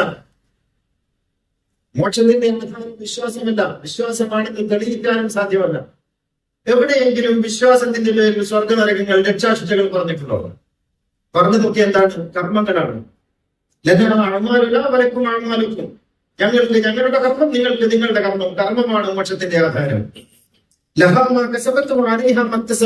ഞങ്ങൾക്ക് ഞങ്ങൾ ചെയ്തതുണ്ട്, അവർക്ക് അവർ ചെയ്തതുണ്ട്. ചെയ്തതാണ്, കർമ്മമാണ് മോക്ഷത്തിന്റെ ആധാരം. ഇന്നലെ സത്കർമ്മങ്ങൾ ചെയ്യണം എന്നല്ല കേട്ടോ ഇവര് പറയുക. ഈ മതത്തിന്റെ പുരോഹിതന്മാർ പറയുന്നത് എങ്ങനെയാണ്? സത്കർമ്മങ്ങൾ അനുഷ്ഠിക്കണമെന്നാണ്. ചില പ്രയോഗങ്ങൾ സൂക്ഷ്മമാണ്. സത്കർമ്മങ്ങൾ അനുഷ്ഠിക്കണമെന്നാണ് പറയുക. അങ്ങനെ പറയുമ്പോഴേക്കും അനുഷ്ഠാനമായി തീർന്നു. അത് സത്കർമ്മങ്ങൾ ചെയ്യണമെന്നാണ് ഖുർആൻ പറയുന്നത്. പക്ഷേ പൗരോഹിത്യം അതിന് ഭാഷ്യം ചെയ്യുന്നത് സത്കർമ്മങ്ങൾ അനുഷ്ഠിക്കണമെന്നാണ്. അങ്ങനെ അനുഷ്ഠാനമായി സത്കർമ്മം എന്നാൽ എന്താണ്? നിസ്കാരമാണ്, നോമ്പാണ്, ഖുർആനോത്താണ്, എഴുതിക്കാഫിരിക്കലാണ്. ഇതാണ് സത്കർമ്മം. അതാണോ സത്കർമ്മം? അല്ല. ഖുർആൻ പറയുന്നു നിസ്കരിക്കുകയും സത്കർമ്മങ്ങൾ പ്രവർത്തിക്കുകയും ചെയ്യുന്നവർ. അപ്പൊ സത്കർമ്മ നിസ്കാരത്തിന്റെ അപ്പുറത്തല്ലേ? നിസ്കരിക്കുകയും സത്കർമ്മങ്ങൾ പ്രവർത്തിക്കുകയും ചെയ്യുന്നവർ എന്ന് മാത്രമല്ല, ഒരിടത്ത് ഖുർആൻ പറയുന്നു, സൂറ ബഖറയിൽ 177-ാമത്തെ ആയത്തിൽ ഖുർആൻ പറയുന്നു, കിഴക്കോട്ട് തിരിയുന്നതും പടിഞ്ഞാട്ട് തിരിയുന്നതും അല്ല പുണ്യം, അനാഥർക്ക് അന്നം കൊടുക്കുന്നതാണ് പുണ്യം. എന്താ പറഞ്ഞതിന്റെ അർത്ഥം മനസ്സിലായില്ലേ? സൂറത്തുൽ മാഇദയിൽ പറയുന്നു, മതനിഷേധി, അനാഥരെ ആട്ടിയകറ്റുന്നവരാണെന്നും അഗതികൾക്ക് വേണ്ടി പ്രവർത്തിക്കാത്തവരാണെന്നും സൂറ മാഇദയിൽ പറയുന്നു. മതത്തെ കുറിച്ചുള്ള വളരെ വളരെ കൃത്യമായ വ്യക്തമായ നിർവചനമാണ്. അപ്പോ സത്കർമ്മം എന്ന് പറയുന്നത്, സത്പ്രവൃത്തി എന്ന് പറയുന്നത്, മതഭേദമന്യേ മനുഷ്യർ ആര് പ്രവർത്തിച്ചാലും അത് ദൈവം കാണുമെന്നും അതിന്റെ പുണ്യം അവന് ലഭിക്കുമെന്നും ഖുർആൻ അസന്നിഗ്ധമായി പറയുന്നു. മതമല്ല, മനുഷ്യന്റെ കർമ്മങ്ങളെയാണ് ദൈവം നോക്കുന്നത്. വിശ്വാസം ഈ കർമ്മങ്ങൾക്ക് വേണ്ടിയാണ്. നിങ്ങൾ വിശ്വാസികളാവുക എന്നുള്ളത് നിങ്ങളുടെ കർമ്മം നന്നാക്കുന്നതിനുള്ള ഒരു ഉപാധിയായിട്ടാണ് പറയുന്നത്. അല്ലാതെ കർമ്മങ്ങൾ ഒഴിവാക്കി വിശ്വാസിയാവുക എന്നുള്ളതല്ല. കർമ്മമാണ് മോക്ഷത്തിന്റെ, രക്ഷാശിക്ഷകളുടെ, സ്വർഗനരകങ്ങളുടെ, മുക്തിയുടെ ഒക്കെ അടിസ്ഥാനവും ആധാരവുമായിട്ട് ഖുർആൻ പറയുന്നത് എന്നർത്ഥം. അപ്പോൾ എല്ലാ വേദങ്ങളും സത്യമാണ് എന്ന് ഖുർആൻ അടിക്കടി പറയുമ്പോൾ വേദങ്ങൾ ദുർബലപ്പെട്ടു പോയെന്നും കാലഹരണപ്പെട്ടു പോയെന്നും പറയുന്നത് വേദവിരുദ്ധമാണ്, ഖുർആൻ വിരുദ്ധമാണെന്ന് മനസ്സിലായല്ലോ. ഇനി ഭാരതത്തിലേക്ക് വരാം. ലോകത്ത് ഇന്ന് നാം കണ്ടിടത്തോളം മനുഷ്യൻ ഭാഷയാണല്ലോ മനുഷ്യന്റെ സംസ്കാരത്തിന്റെ ആധികാരിക രേഖയായി നാം സ്വീകരിക്കുക, മനുഷ്യ ചരിത്രത്തിന്റെ. അങ്ങനെയാണെങ്കിൽ ഇന്ന് ലോകത്ത് നിലനിൽക്കുന്ന ഏറ്റവും പുരാണമായ ഭാഷകളിൽ ഒന്ന്, ഒരുപക്ഷെ അല്ലെങ്കിൽ ഏറ്റവും പുരാണമായ ഭാഷ എന്ന് പറയുന്നത് തമിഴാണ്. അതിനുശേഷമാണ് ബാക്കിയുള്ള ഭാഷകളൊക്കെ ഉണ്ടായിട്ടുള്ളത്, സംസ്കൃതം ഉൾപ്പെടെ. അറബി ഭാഷ ഏറ്റവും പുതിയ ഭാഷകളിൽ ഒന്നാണ്. അറബി ഭാഷയ്ക്ക് ഏതാണ്ട് 3000 വർഷത്തെ ചരിത്രമേ ഉള്ളൂ. സെമിറ്റിക് ഭാഷകളിൽ ഏറ്റവും പുതിയ ഭാഷയാണ് അറബി. അറബി ഭാഷയുടെ ലിപി പേർഷ്യൻ ഭാഷയിൽ നിന്നുള്ളതാണ്. പേർഷ്യൻ ഭാഷയുടെ ലിപിയാണ് അറബി ലിപിയായിട്ട് അലിഫ് ബാ താ സ എന്ന് നമ്മൾ ഇന്ന് പറയുന്ന എന്ന് പറയുന്ന അറബി ലിപി പേർഷ്യൻ ഭാഷയിൽ നിന്ന് കടക്കൊണ്ടതാണ്. അത് അറബിയല്ല, അറബിക്ക് സ്വന്തമായിട്ട് ലിപിയില്ല, പേർഷ്യനാണ്. പേർഷ്യനിൽ തന്നെയാണ് ഉറുദുവിനെ ലിപി കണ്ടെത്തിയത്. അപ്പോ ഈ പഴയ ഭാഷയായ തമിഴിൽ രൂപപ്പെട്ടിട്ടുള്ള വേദങ്ങൾ അല്ലെങ്കിൽ ആഗമങ്ങൾ എന്നാണ് ഇവിടെ ഭാരതത്തിൽ പറയുന്നത്. ആഗമങ്ങൾ ഇന്ന് നിലവിൽ നമ്മുടെ കൈകളിലുള്ള വേദങ്ങളിൽ ഏറ്റവും പഴയതാണ്. അതിനുശേഷം ചൈനീസ് ഭാഷയിലാണ്. കൺഫ്യൂഷ്യസ് റസൂലുള്ളാഹിക്ക് മുമ്പ്, എന്റെ ഓർമ്മ ശരിയാണെങ്കിൽ യേശുവിന് മുമ്പ് ആണ് കൺഫ്യൂഷ്യസിന്റെ പ്രവർത്തനം. കൺഫ്യൂഷ്യസിന്റെ വചനങ്ങൾ വേദമാണ്. താവോയുടെ വചനങ്ങളുണ്ട്, അത് വേദമാണ്. ബുദ്ധാഗമങ്ങൾ, ബുദ്ധന്റെ വചനങ്ങൾ വേദമാണ്. ആഗമങ്ങൾ വേദമാണ്. ഭാരതത്തിലെ 4 വേദങ്ങൾ നമ്മൾ ഒറ്റ വേദമാണ് കേട്ടോ, അത് നാലാക്കിയതാണ്. ഋഗ്, യജുർ, സാമം, അഥർവം എന്നിങ്ങനെ 4 ഖണ്ഡങ്ങളാക്കി മാറ്റിയതാണ്. യഥാർത്ഥത്തിൽ ഒറ്റ വേദമാണ്. ഒരു ഭാഷയിൽ ഒരു വേദമേ ഉള്ളൂ. അത് വ്യാസൻ 4ആയി ഭാഗിച്ച് മനുഷ്യർക്ക് മനസ്സിലാക്കുന്നതിന് വേണ്ടി 4ആയി ഭാഗിച്ച് എഴുതിയതേ ഉള്ളൂ. അത് ഒരു വേദത്തിന്റെ 4 ഭാഗങ്ങളാണ്. അത്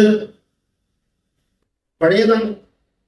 അതിനുശേഷമാണ് തൗറ, അതിനുശേഷമാണ് സബൂർ, അതിനുശേഷമാണ് ഇഞ്ചീൽ, അതിനുശേഷമാണ് ഖുർആൻ. ഇതൊക്കെയും ഒന്നൊന്നിന്റെ തുടർച്ചയാണ്. തുടർച്ചയെന്ന് മാത്രമല്ല, ഇവിടെ പറയുമ്പോൾ നിങ്ങൾ ഈ സമൂഹത്തെ തെറ്റിദ്ധരിപ്പിക്കുന്നതിന് വേണ്ടി പുരോഹിതന്മാർ പറയുന്ന ഒരു കാര്യമുണ്ട്. ഇത് ന്യൂ വേർഷനാണ്, പുതിയ എഡിഷനാണ്. മനുഷ്യൻ പുരോഗമിക്കുകയല്ലേ. അപ്പോ ആദ്യം പറഞ്ഞതിൽ നിന്ന് മനുഷ്യൻ കുറച്ച് കൂടിയത് ഇങ്ങോട്ട് വന്നപ്പോ പുതിയ എഡിഷൻ വേണ്ടി വന്നു. അപ്പൊ പുതിയ വേർഷൻ വന്നു. അപ്പൊ പുതിയ വേർഷനല്ലേ നമ്മൾ സ്വീകരിക്കേണ്ടത്, അതല്ലേ നമ്മൾ എടുക്കേണ്ടത്. പഴയത് കൊണ്ട് നടക്കണം. ഈ പഴയത് പുതിയത് എന്ന സങ്കല്പം തെറ്റിദ്ധരിപ്പിക്കുന്നതിന് വേണ്ടിയാണ്. വേദങ്ങളിൽ പഴയതും പുതിയതുമില്ല. കാരണം വേദങ്ങൾ മൂല്യമാണ്. മൂല്യത്തിന് പഴക്കം പുതുക്കം എന്നൊന്നില്ല. സത്യമേ പറയാമോ, ഇത് 5000 കൊല്ലം മുമ്പ് പറയുമ്പോഴും ഇപ്പോൾ പറയുമ്പോഴും രണ്ടും പുതിയതാണ്, രണ്ടും പഴയതാണ്. മൂല്യങ്ങളാണത്. മൂല്യങ്ങളിൽ വ്യത്യാസമില്ല. നിങ്ങൾ കള്ളം പറയരുത്. നിങ്ങൾ വിനയാന്വിതരായി നടക്കണം. മാതാപിതാക്കളെ ആദരിക്കണം. നിങ്ങൾ നന്മ ചെയ്യണം. നിങ്ങൾ മറ്റുള്ളവരെ കരുതണം. ഇതിലെവിടെയാ പഴക്കം, എവിടെയാ പുതുക്കം? അപ്പൊ പഴക്കം പുതുക്കം എന്നൊന്നില്ല. പിന്നെ എന്തിന് വ്യത്യസ്ത വേദങ്ങൾ ഉണ്ടായി? ഈ ചോദ്യങ്ങൾ ഉണ്ടാകാം. പിന്നെ എന്തിനാ വ്യത്യസ്ത വേദങ്ങൾ ഉണ്ടായത്? വ്യത്യസ്ത വേദങ്ങൾ ഉണ്ടായത് വ്യത്യസ്ത ഭാഷകൾ ഉണ്ടായതുകൊണ്ട്. മനുഷ്യൻ പ്രവാചകന്മാർ വരുമ്പോൾ ആ പ്രവാചകന്മാർ സംസാരിക്കുന്ന ഭാഷയിൽ വേദങ്ങൾ ഉണ്ടായി. ഒരു ഭാഷയിൽ ഒരു വേദമേ ഉള്ളൂ. ഒന്നിലധികം വേദങ്ങളുള്ള ഏതെങ്കിലും ഭാഷ കാണിച്ചു തരാമെങ്കിൽ നമ്മൾ ഈ പറഞ്ഞതൊക്കെ പിൻവലിക്കാം.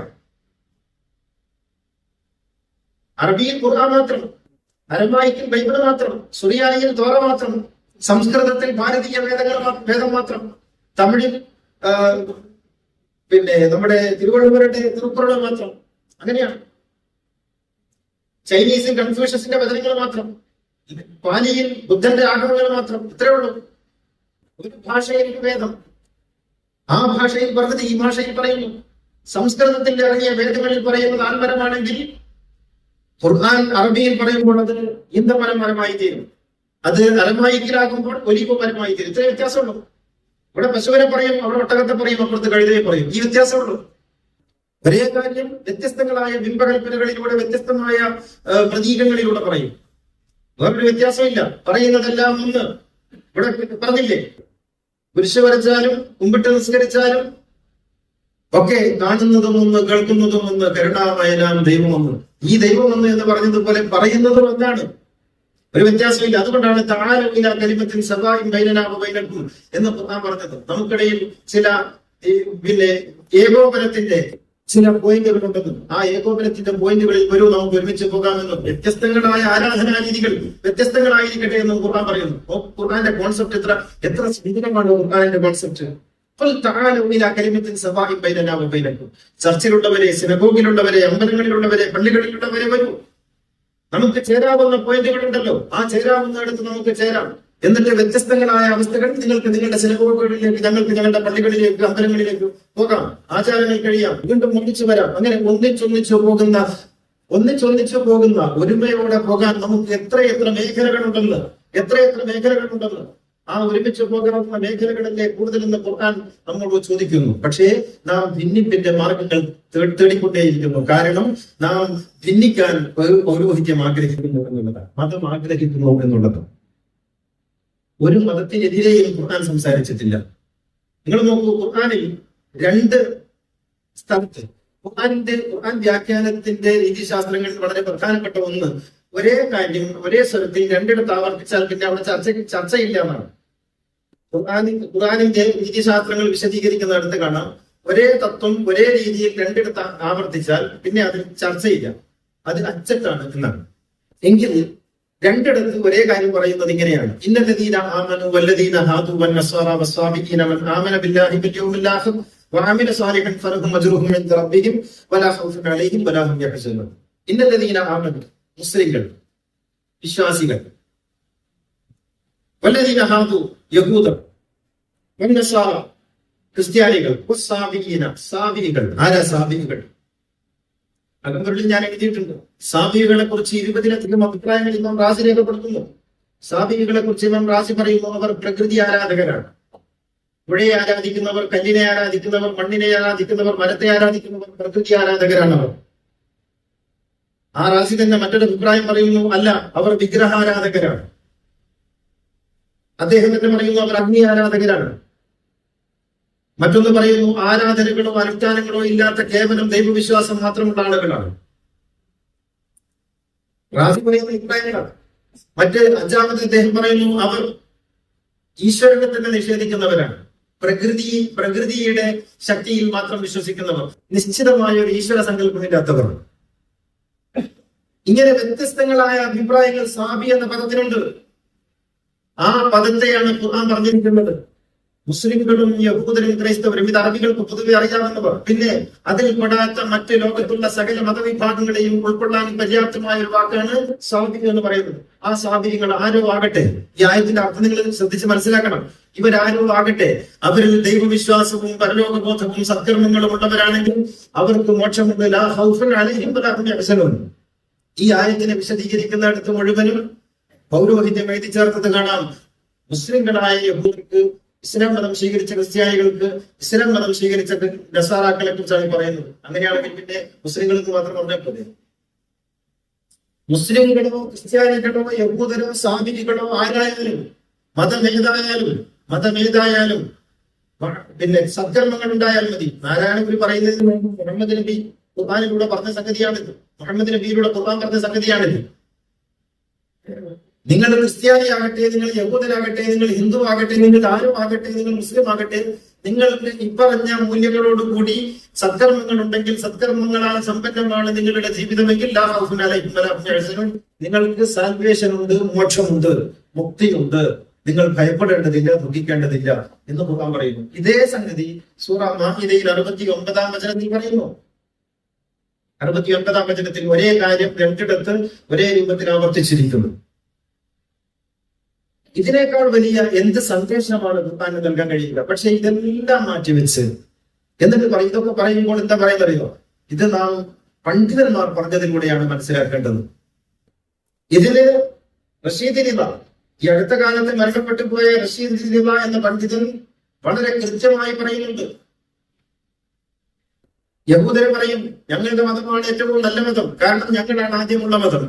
ക്രിസ്ത്യാനികൾ പറയുമല്ല, ഞങ്ങളുടെ മതമാണ് ഏറ്റവും നല്ല മതം, ഞങ്ങളാണ് പിന്നെ കുരിശുമരണത്തിലൂടെ ലോകത്തെ രക്ഷിച്ച ആളുടെ മതം ഞങ്ങളുടേതാണ്. മുസ്ലിങ്ങൾ പറയും ഞങ്ങളുടെ മതമാണ് ഏറ്റവും നല്ല മതം, കാരണം ഇത് അവസാനത്തെ മതമാണ് എന്നിങ്ങനെ ഓരോരുത്തരും അവരവർക്ക് തോന്നിയ വിധത്തിൽ പറയുമെന്നും, എന്നാൽ ഈ പറച്ചിലുകളൊക്കെ തെറ്റാണെന്നും ഈ ആയത്തിലൂടെ തെളിഞ്ഞിട്ടുണ്ടെന്ന് റഷീദ് എന്ന് പറയുന്നുണ്ട്. ഖുർആൻ അങ്ങനെ തന്നെ പറയുന്നു. നിങ്ങളുടെ വ്യാമോഹമോ വേദക്കാരന്റെ വ്യാമോഹമോ അല്ല ദൈവത്തിന്റെ തീരുമാനം എന്ന് പറയുന്നത്. ഇതൊക്കെ വ്യാമോഹങ്ങളാണ്. ഞങ്ങളുടെ മാത്രമേ സ്വർഗത്തിൽ കിടക്കുള്ളൂ. മലപ്പുറം ജില്ലയിലെ ഒരു പഞ്ചായത്താണ് സ്വർഗം എന്നാണ് നമ്മൾ വിചാരിച്ചു വെച്ചിട്ടുള്ളത്. യഥാർത്ഥത്തിൽ സ്വർഗമാണ് യാഥാർത്ഥ്യം എന്ന് പറയുന്നത്. ആനന്ദത്തിന്റെ ലോകം. സ്വർഗത്തെ കുറിച്ച് പറയാതെ യഥാർത്ഥത്തിൽ ഇങ്ങനെയുള്ള ഒരു വേദി എന്നത് സ്വർഗം എന്ന് പറയാത്തത് എനിക്ക് ലജ്ജയാണ്. കാരണം സ്വർഗത്തെ കുറിച്ച് എമ്മാതിരി 7 സ്റ്റാർ ഹോട്ടലിൽ പോലും തോറ്റു പോകുന്ന വിധത്തിൽ എമ്മാതിരി കഥകളാണ് പറഞ്ഞുകൊണ്ടിരിക്കുന്നത്. എന്നൊക്കെ പറഞ്ഞിട്ട് അല്ലെ കേട്ടിരിക്കാനുള്ളൂ, കുടുംബത്തോടൊപ്പം കേട്ടിരിക്കാനുള്ളൂ. ഇമ്മാതിരി വൃത്തികേടുകൾ ഇങ്ങനെ സ്വർഗത്തെ കുറിച്ച് പറഞ്ഞിട്ട് സ്വർഗം എന്ന് പറഞ്ഞാൽ, എന്നിട്ട് അവിടെ കിട്ടുന്ന വോഡ്കയെ കുറിച്ച് ജോഡി പാത്രത്തെ കുറിച്ചൊക്കെയാണ് അതിന്റെ അവിടെ കിട്ടുന്ന ഈ രീതിയിൽ വർത്താനം പറഞ്ഞുകൊണ്ടിരിക്കുകയാണ്. സ്വർഗം എന്ന് പറഞ്ഞാൽ യഥാർത്ഥത്തിൽ സ്വർഗം എന്ന് പറഞ്ഞാൽ അത്യാനന്ദത്തിന്റെ ലോകം. നീ സത്യം, വിജ്ഞാനം, ആനന്ദം, നീ തന്നെ വർത്തമാനവും ഭൂതവും ഭാവിയും വേറല്ല, ഊതും മൊഴിയും ഓർക്കിൽ നീ എന്ന് ഗുരു പറഞ്ഞതുപോലെ ജ്ഞാനത്തിന്റെയും ആനന്ദത്തിന്റെയും ലോകമാണത്. അവിടെ പിന്നെ വേറൊന്നുമില്ല. ആഴമേറുന്നിൻ മഹസ്യാമാഴിയിൽ ഞങ്ങളാകവേ ആഴണം വാഴണം സുഖം എന്ന് ഗുരു പറഞ്ഞതുപോലെ അങ്ങ് വാഴ്ന്നിരിക്കാൻ സർവം മറന്നു പോകാൻ ആനന്ദത്തിന്റെ വാക്കുകളുടെ സുൽത്താനായ മുഹമ്മദ് നബി പോലും തോറ്റുപോയതാണ് സ്വർഗത്തെ കുറിച്ചുള്ള വ്യാഖ്യാനം എന്ന് പറയുന്നത്. അദ്ദേഹം അവസാനം പറഞ്ഞു, ഒരു കണ്ണിനും കണ്ടിട്ടില്ലാത്ത, ഒരു കാതും കേട്ടിട്ടില്ലാത്ത, ഒരു മനോഭാവനയിലും തിരിഞ്ഞിട്ടില്ലാത്ത ആനന്ദത്തിന്റെ ലോകം. ഞാനെന്ത് പറയാൻ? ഇങ്ങനെയാണ് മുഹമ്മദ് നബി പരാജയപ്പെട്ടു സ്വർഗത്തെ. എന്നിട്ടാണ് ഉസ്താദുമാർ വിശദീകരിക്കുന്നത് എന്നൊക്കെ പറഞ്ഞിട്ട്. അത് ആനന്ദത്തിന്റെ ലോകമാണ്. ഉപാധികളില്ലാത്ത പദാർത്ഥ ലോകത്തിരുന്നിട്ട് ആനന്ദത്തെ കുറിച്ച് ആലോചിച്ച മനുഷ്യൻ എങ്ങനെ മനസ്സിലാക്കാൻ കഴിയും? പദാർത്ഥ നിരപേക്ഷമായ മറ്റൊരു ലോകം. അതൊരു മനോഭാവം, അത് വേറൊരു തലം. പക്ഷേ നമ്മൾ ഇങ്ങനെയൊക്കെയാണ് പദാർത്ഥത്തിന്റെ അവിടെ കിട്ടുന്ന ഭൂമിന്റെ അളവ് 1 കിലോമീറ്റർ അല്ല, എന്താണ് 40 കൊല്ലം നടന്നാലും തീരാത്ത ഇങ്ങനെയുള്ള റൂം കിട്ടിയിട്ട് എന്ത് ചെയ്യാനാണ്? ഈ രീതിയിൽ ഇങ്ങനെ ഞാൻ പറയുന്നത് ഞാൻ കളിയാക്കിയല്ല, പക്ഷെ മനുഷ്യന്റെ ഭാവനകളുടെ ചുരുക്കം നിങ്ങളൊന്ന് ആലോചിച്ച് നോക്ക്. അങ്ങനെയല്ല. ആനന്ദം എന്ന് പറയുന്നത്, മുക്തി എന്ന് പറയുന്നത് അത് സകല മനുഷ്യർക്കും വേണ്ടി അള്ളാഹു സൃഷ്ടിച്ചതാണ്. ഞാൻ ഈ അടുത്തൊരു പാട്ട് കേട്ടു, സൂഫിയാന കാലമാണ്, ഞാൻ അവസാനിപ്പിക്കാൻ കേട്ടോ. അത് കേട്ടപ്പോ അതിന്റെ സാരാംശം പുറത്ത് എന്റെ കണ്ണു നിറഞ്ഞു. അതിങ്ങനെയാണ്: നരകം പടക്കുന്ന നാളിൽ ദൈവത്തിന്റെ കണ്ണ് നിറഞ്ഞിരിക്കാം. നരകം പടക്കുന്ന നാളിൽ ദൈവത്തിന്റെ കണ്ണ് നിറഞ്ഞിരിക്കാം. ഒരുപക്ഷെ ഒരു തുള്ളി കണ്ണീർ അടർന്ന് വീണിരിക്കാം. ഇങ്ങനെ യഥാർത്ഥത്തിൽ കഴിക്കാനും ഭരിക്കാനും ഇരിക്കുന്നവരാണോ ദൈവം? ബിസ്മില്ലാഹിർ റഹ്മാനിർ റഹീം എന്ന് പറയുന്ന വാക്കിന്റെ അർത്ഥം എന്താണ്? ആ വാക്കിന്റെ അർത്ഥം തിരിയൂല മതത്തിന്. കാരണം ബിസ്മില്ലാഹിർ റഹ്മാനിർ റഹീം എന്ന് പറഞ്ഞിട്ടാണ് ആ ബാബു മൃഗത്തിന്റെ കഴുത്തിൽ കത്തിവെക്കുന്നത്. കാരുണ്യത്തിന്റെ പേര് പറഞ്ഞ് കത്തിവെക്കുന്ന ഒരു ശീലത്തിൽ എങ്ങനെയാണ് കാരുണ്യം അർത്ഥവത്തായി തീരുക? റഹ്മാനായ അള്ളാഹു ദൈവം തമ്പുരാൻ പറഞ്ഞ ഒരു സംഗതിയുണ്ട്: എനിക്ക് എന്തെങ്കിലും ഒരു ബാധ്യതയുണ്ടെങ്കിൽ കത്തബ അലാ നഫ്സിഹിർ റഹ്മ, എനിക്ക് എന്തെങ്കിലും ഒരു ബാധ്യതയുണ്ടെങ്കിൽ അത് കാരുണ്യം മാത്രമാണ്. അങ്ങനെ കാരുണ്യം സ്വയം ബാധ്യതയായി ഏറ്റെടുത്ത, ബാധ്യത എന്ന് പറഞ്ഞാൽ വീക്ക്നെസ് ആണ് കേട്ടോ, ബാധ്യത വീക്ക്നെസ് ആണ്. അങ്ങനെ ഒരു വീക്ക്നെസ് സ്വയം ഏറ്റെടുത്തവന്റെ പേരാണ് ദൈവം അള്ളാഹു. കാരുണ്യം സ്വയം ബാധ്യതയായി ഏറ്റെടുത്തിരിക്കുന്നു എന്ന് പറഞ്ഞ് കാരുണ്യത്തിന്റെ മൂർത്തീഭാവമായി തീർന്ന, അല്ലെ? അങ്ങനെയല്ലേ? ഒരു ഗീട ഇറുമ്പിനും വരുത്തരുതെന്നുള്ള അനുകമ്പയും സദാ കരുണാകര നൽകുകൊള്ളിൽ നിൻ തിരുമൈ വിട്ടകലാത ചിന്തയും എന്നൊക്കെ പറഞ്ഞതുപോലെ, അല്ലെ? അരുളുള്ളവനാണ് ജീവി എന്നൊരു വിട്ടിയിടുകയും നവാക്ഷരി. അരുളുള്ളവനാണ്. അരുളും അൻപും അനുകമ്പയും ഇല്ലെങ്കിൽ സ്ഥിര നാറുന്ന ഒരു ഉടമ്പ് താൻ മാത്രമായിട്ട് തീരുമെന്ന് ഒരു പറയുന്നുണ്ട്. അങ്ങനെയല്ലേ? നിങ്ങൾ ഭൂമിയിലുള്ളവരോട് കരുണ കാണിക്കുക, ഭൂമിയിലുള്ള മൃഗങ്ങളോട് കരുണ കാണിക്കുക, മനുഷ്യരോട് കരുണ കാണിക്കുക, സകല ജീവജാലങ്ങളോടും കരുണ കാണിക്കുക. യർഹംകും മൻ ഫിസ് സമാ, അപ്പോൾ ഉപരിലോകത്തുള്ളവർ നിങ്ങളോട് കരുണ കാണിക്കും. പറഞ്ഞു വന്നത് ഇനി ഒരു കാര്യം കൂടി പറഞ്ഞ് ഞാൻ അവസാനിപ്പിക്കുകയാണ്. അപ്പോ ദൈവം എന്ന് പറയുന്നത് മനുഷ്യരുടെ എന്ന ഒരു സങ്കല്പത്തിൽ, ഭേദം എന്ന് പറയുന്നത് മനുഷ്യന്റെ എന്ന സങ്കല്പത്തിൽ, ദേവാലയം എന്ന് പറയുന്നത് മനുഷ്യരുടെ എന്ന സങ്കല്പത്തിൽ ആണ് ഖുർആൻ പറഞ്ഞിട്ടുള്ളത്. ഇന്ന അമ്പല ബൈത്തിൽ ബുദിഅ ലിന്നാസി ലദീ ബിബക്കത മുബാറകൻ. മനുഷ്യർക്ക് വേണ്ടി ആദ്യം നിർമ്മിതമായ ഭവനം, മനുഷ്യർക്ക് വേണ്ടി ആദ്യം നിർമ്മിതമായ ദേവാലയം മക്കയിലാണ് എന്ന് ഖുർആൻ പറയുമ്പോൾ ഇവിടെ മനുഷ്യർ നാസ് എന്ന വാക്കിന്റെ തഫ്സീറുകളിലൊക്കെ ഐ ലിൽ മുഅ്മിനീൻ എന്ന് എഴുതി വെച്ചു. നാസ് എന്ന് പറയുന്നത് പ്യൂർ ആയിട്ട് യാതൊരു ഉപാധികളില്ലാതെ ഹ്യൂമൻ ബീയിങ് എന്ന അർത്ഥത്തിലാണ് ഖുർആൻ പറയുന്നത്. മനുഷ്യൻ അതിൽ ജാതിയില്ല, മതമില്ല, ലിംഗമില്ല, ദേശമില്ല, ഭാഷയില്ല, ഒന്നുമില്ല. മനുഷ്യനായി പുറത്തവർക്കുള്ള ഗേഹം. അതുകൊണ്ടല്ലേ മുഹമ്മദ് നബി മദീനയിൽ പള്ളി സ്ഥാപിച്ചപ്പോ ബുഖാരിയിലുള്ള ഒരു അധ്യായത്തിന്റെ പേര് വഴിയിൽ താമസിക്കുന്ന എന്താണ്, വഴിയോരം യാത്ര ചെയ്യുന്നവർക്ക് പള്ളിയിൽ താമസിക്കുന്നതിനെ കുറിച്ച് പറയുന്ന അധ്യായം. അധ്യായത്തിന്റെ പേരാണ്. ആ അധ്യായത്തിൽ പറയുന്നത് എന്താണ് പറയും, മദീനയിൽ വെച്ച് ഒരു സ്ത്രീ മദീനയിലെ ചന്തയിൽ ഒരു സ്ത്രീക്ക് മോഹാലസ്യം ഉണ്ടായി. ആ സ്ത്രീയെ കൊണ്ടുവന്ന് പള്ളിയിൽ കിടത്താൻ പ്രവാചകൻ പറഞ്ഞു. അങ്ങനെ ആ സ്ത്രീക്ക് പള്ളിയിലെ ഒരു ചെരുവ്, ആകെ ചെറിയ പള്ളിയാണ്, 19 ആൾക്കാർക്ക് നിസ്കരിക്കാൻ പറ്റുന്ന പള്ളിയാണ്. അവിടെ ഒരു ചെരുവിൽ ഈ സ്ത്രീയെ കടത്തിയിട്ട് അവിടെ ചെറിയൊരു മറയുണ്ടാക്കിയിട്ട് ആ സ്ത്രീ അവിടെ കടന്നു. ആ സ്ത്രീ മുസ്ലിം അല്ല, ആ സ്ത്രീ ആ നാട്ടുകാരിയല്ല, ആരാണെന്ന് അറിയില്ല. 3 ദിവസം ആ സ്ത്രീ അവിടെ പരിചരിച്ചു പള്ളിയിൽ. വീടൊക്കെ വേറെ ഉണ്ട് കേട്ടോ, ഇതിനേക്കാളും സൗകര്യങ്ങളും വീട് അവിടെ ഉണ്ട്. പക്ഷെ പള്ളിയിൽ പരിചരിച്ചു. എന്നിട്ട് രോഗമൊക്കെ മാറിയതിനു ശേഷം അവർ നാട്ടിലേക്ക് പറഞ്ഞയച്ചു. ഈ അധ്യായം പറയുന്ന ബുഖാരിയിലെ അധ്യായത്തിന്റെ പേര് പള്ളിയിൽ സ്ത്രീകൾക്ക് അടക്കം താമസിക്കുന്നതിനെ കുറിച്ച് പറയുന്ന അധ്യായമാണ്. ഇതാണ് പ്രവാചകന്റെ പള്ളി. നജ്റാനിൽ നിന്ന് വന്ന ക്രൈസ്തവ സംഘം ഇപ്പൊ ഈ സംഭവത്തെ നിഷേധിക്കുന്നുണ്ട് നമ്മുടെ ചില ആളുകളൊക്കെ, പ്രഭാഷകരൊക്കെ. നജ്റാനിൽ നിന്ന് വന്ന ക്രൈസ്തവ സംഘം 3 ദിവസമാണ് അവർ മദീനയിൽ താമസിച്ചത്. അവർക്ക് ആരാധനയുടെ സമയമായപ്പോൾ പ്രവാചകൻ പറഞ്ഞു അവിടുന്ന് ആരാധിക്കാൻ ഇതിന്റെ ആരാധന. അങ്ങനെ അവർ അവരുടെ ബാഗിൽ നിന്ന് പുരുഷദ്രവ്യമൊക്കെ എടുത്ത് മുമ്പിൽ വെച്ച് മുട്ടുകുത്തി പ്രാർത്ഥിച്ചു. അപ്പുറത്ത് പോയിട്ട് പ്രവാചകൻ മഗ്‌രിബ് നിസ്കരിച്ചു. ഇതാണ് പ്രവാചകന്റെ പള്ളി എന്ന് പറയുന്നത്. ഇത് മതസൗഹാർദ്ദമല്ല, അതാണ് മതം. ഇത് മതസൗഹാർദ്ദമോ സൗഹാർദ്ദ നാട്യമൊന്നുമല്ല. ഇതാണ് പ്രവാചകന്റെ മതം, ഇതാണ് പ്രവാചകന്റെ അധ്യാപനം, ഇതാണ് ഖുർആൻ. ഈ ദേവാലയ സങ്കല്പം നമുക്കിന്ന് പറ്റുമോ? ഇത് യഥാർത്ഥത്തിൽ എങ്ങനെയാണ് നമ്മൾ ഇതിനെ വ്യാഖ്യാനിക്കുക? ഇങ്ങനെ ഈ രീതിയിൽ മതത്തെ മാനവികതയിൽ നിന്ന് അടർത്തി മാറ്റി, മതത്തെ സാമുദായികമാക്കി മാറ്റി, മതത്തെ വർഗീയമായി വ്യാഖ്യാനിച്ച്, വേദത്തെ മനുഷ്യരിൽ നിന്ന് അടർത്തി മാറ്റി, ദൈവത്തിൽ നിന്ന് മനുഷ്യരെ അടർത്തി മാറ്റി, ദൂരെയാക്കി വെച്ച് മതങ്ങൾ മനുഷ്യരെ ഭരിച്ചുകൊണ്ടിരിക്കുന്നു. ഇതാണ് ഇന്ന് നമ്മൾ കാണുന്നത്. അതുകൊണ്ടാണ് മതങ്ങൾക്ക് ശത്രു സങ്കല്പം ഉണ്ടാക്കേണ്ടി വരുന്നത്. നിങ്ങൾ നോക്കൂ, ഏത് പള്ളിയിൽ പോയാലും നിങ്ങൾ ആദ്യം പ്രസംഗത്തിൽ കേൾക്കുന്ന ഒരു വാക്കുണ്ട്. ഇനി നിങ്ങൾ ശ്രദ്ധിച്ചാൽ ഒരുപക്ഷെ നിങ്ങൾ ശ്രദ്ധിച്ചിട്ടുണ്ടാവില്ല, ഇസ്ലാം കടുത്ത പ്രതിസന്ധിയിലൂടെയാണ് കടന്നു പോകുന്നത്. ഇത് പറയാൻ തുടങ്ങിയിട്ട് 1000 കൂടുതലായി. ഇത് ഹിന്ദുക്കൾ പറയും, നമ്മുടെ ഹിന്ദു മതം കടുത്ത പ്രതിസന്ധിയിലൂടെ കടന്നു പോകുന്ന നാടുകളിലാണ് നാം ജീവിക്കുന്നത്. ഇത് ക്രിസ്ത്യാനികളുണ്ടോ? ഇങ്ങനെ പറയാതെ ബോധവൈദ്യത്തിന് നിലനിൽപ്പില്ല. ഇങ്ങനെ ഭയപ്പെടുത്തിയും ഭീഷണിപ്പെടുത്തിയും നിഴൽ യുദ്ധം നടത്തിയും ശത്രുസങ്കല്പത്തിലൂടെയുമാണ് ഇതിനെ ഇവരിങ്ങനെ പിടിച്ചു നിർത്തിക്കൊണ്ടിരിക്കുന്നത്. പക്ഷേ കാലം മാറി, സമൂഹം തിരിച്ചറിഞ്ഞു തുടങ്ങി, മാനവികതയിലേക്ക് അടുത്തു തുടങ്ങി, മതത്തിന്റെ അന്തസ്സത്ത മനുഷ്യൻ തേടി തുടങ്ങി. ഇനി തീർച്ചയായും മാറാതെ തരമില്ല. മതങ്ങൾക്ക് മാറിയേ പറ്റൂ.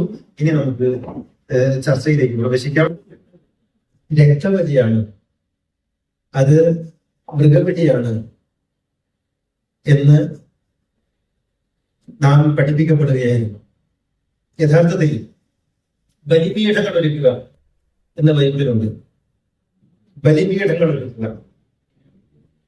ഈ ബലിപീഠങ്ങൾ എന്ന് പറയുന്നത് നാം വിചാരിക്കുന്നത് പോലെ മൃഗബലിയുടെയും രക്തബലിയുടെയും പീഠങ്ങളല്ല. മറിച്ച് അത് നാം മെഹ്റാബ് എന്നൊക്കെ പറയുന്നത് പോലെ ഒരു സ്ഥലമായിട്ട്, ഒരു ഗർഭ സ്ഥലം എന്ന നിലയിൽ കാണും. ഇപ്പോഴും പള്ളികളിൽ, ചർച്ചകളിൽ പോയി കഴിഞ്ഞാൽ മദ്ബഹ കാണും. മദ്ബഹ എന്ന് പറഞ്ഞാൽ അതിന്റെ അർത്ഥം ബലിസ്ഥാനം എന്നാണ്. അവിടെ ഒരു രക്തബലിയും നടക്കുന്നില്ല. നിങ്ങൾ ക്രിസ്ത്യൻ പള്ളികളുടെ മുന്നിൽ പോയാൽ ദിവ്യബലി രാവിലെ 7 മണിക്ക് എന്ന് കാണാം. അവിടെ ദിവ്യബലി എന്ന് പറയുന്നത് അറവല്ല. അപ്പോൾ ബലി എന്ന് പറയുന്നത് രക്തബലിയാണെന്ന്, മാംസബലിയാണെന്ന് അത് മൃഗബലിയാണെന്ന് നാം പറഞ്ഞ് പഠിപ്പിക്കപ്പെടുകയായിരുന്നു. ഇതിന്റെ പിന്നിൽ വളരെ കൃത്യമായ ഗോത്ര ലക്ഷ്യങ്ങളുണ്ടായിരുന്നു.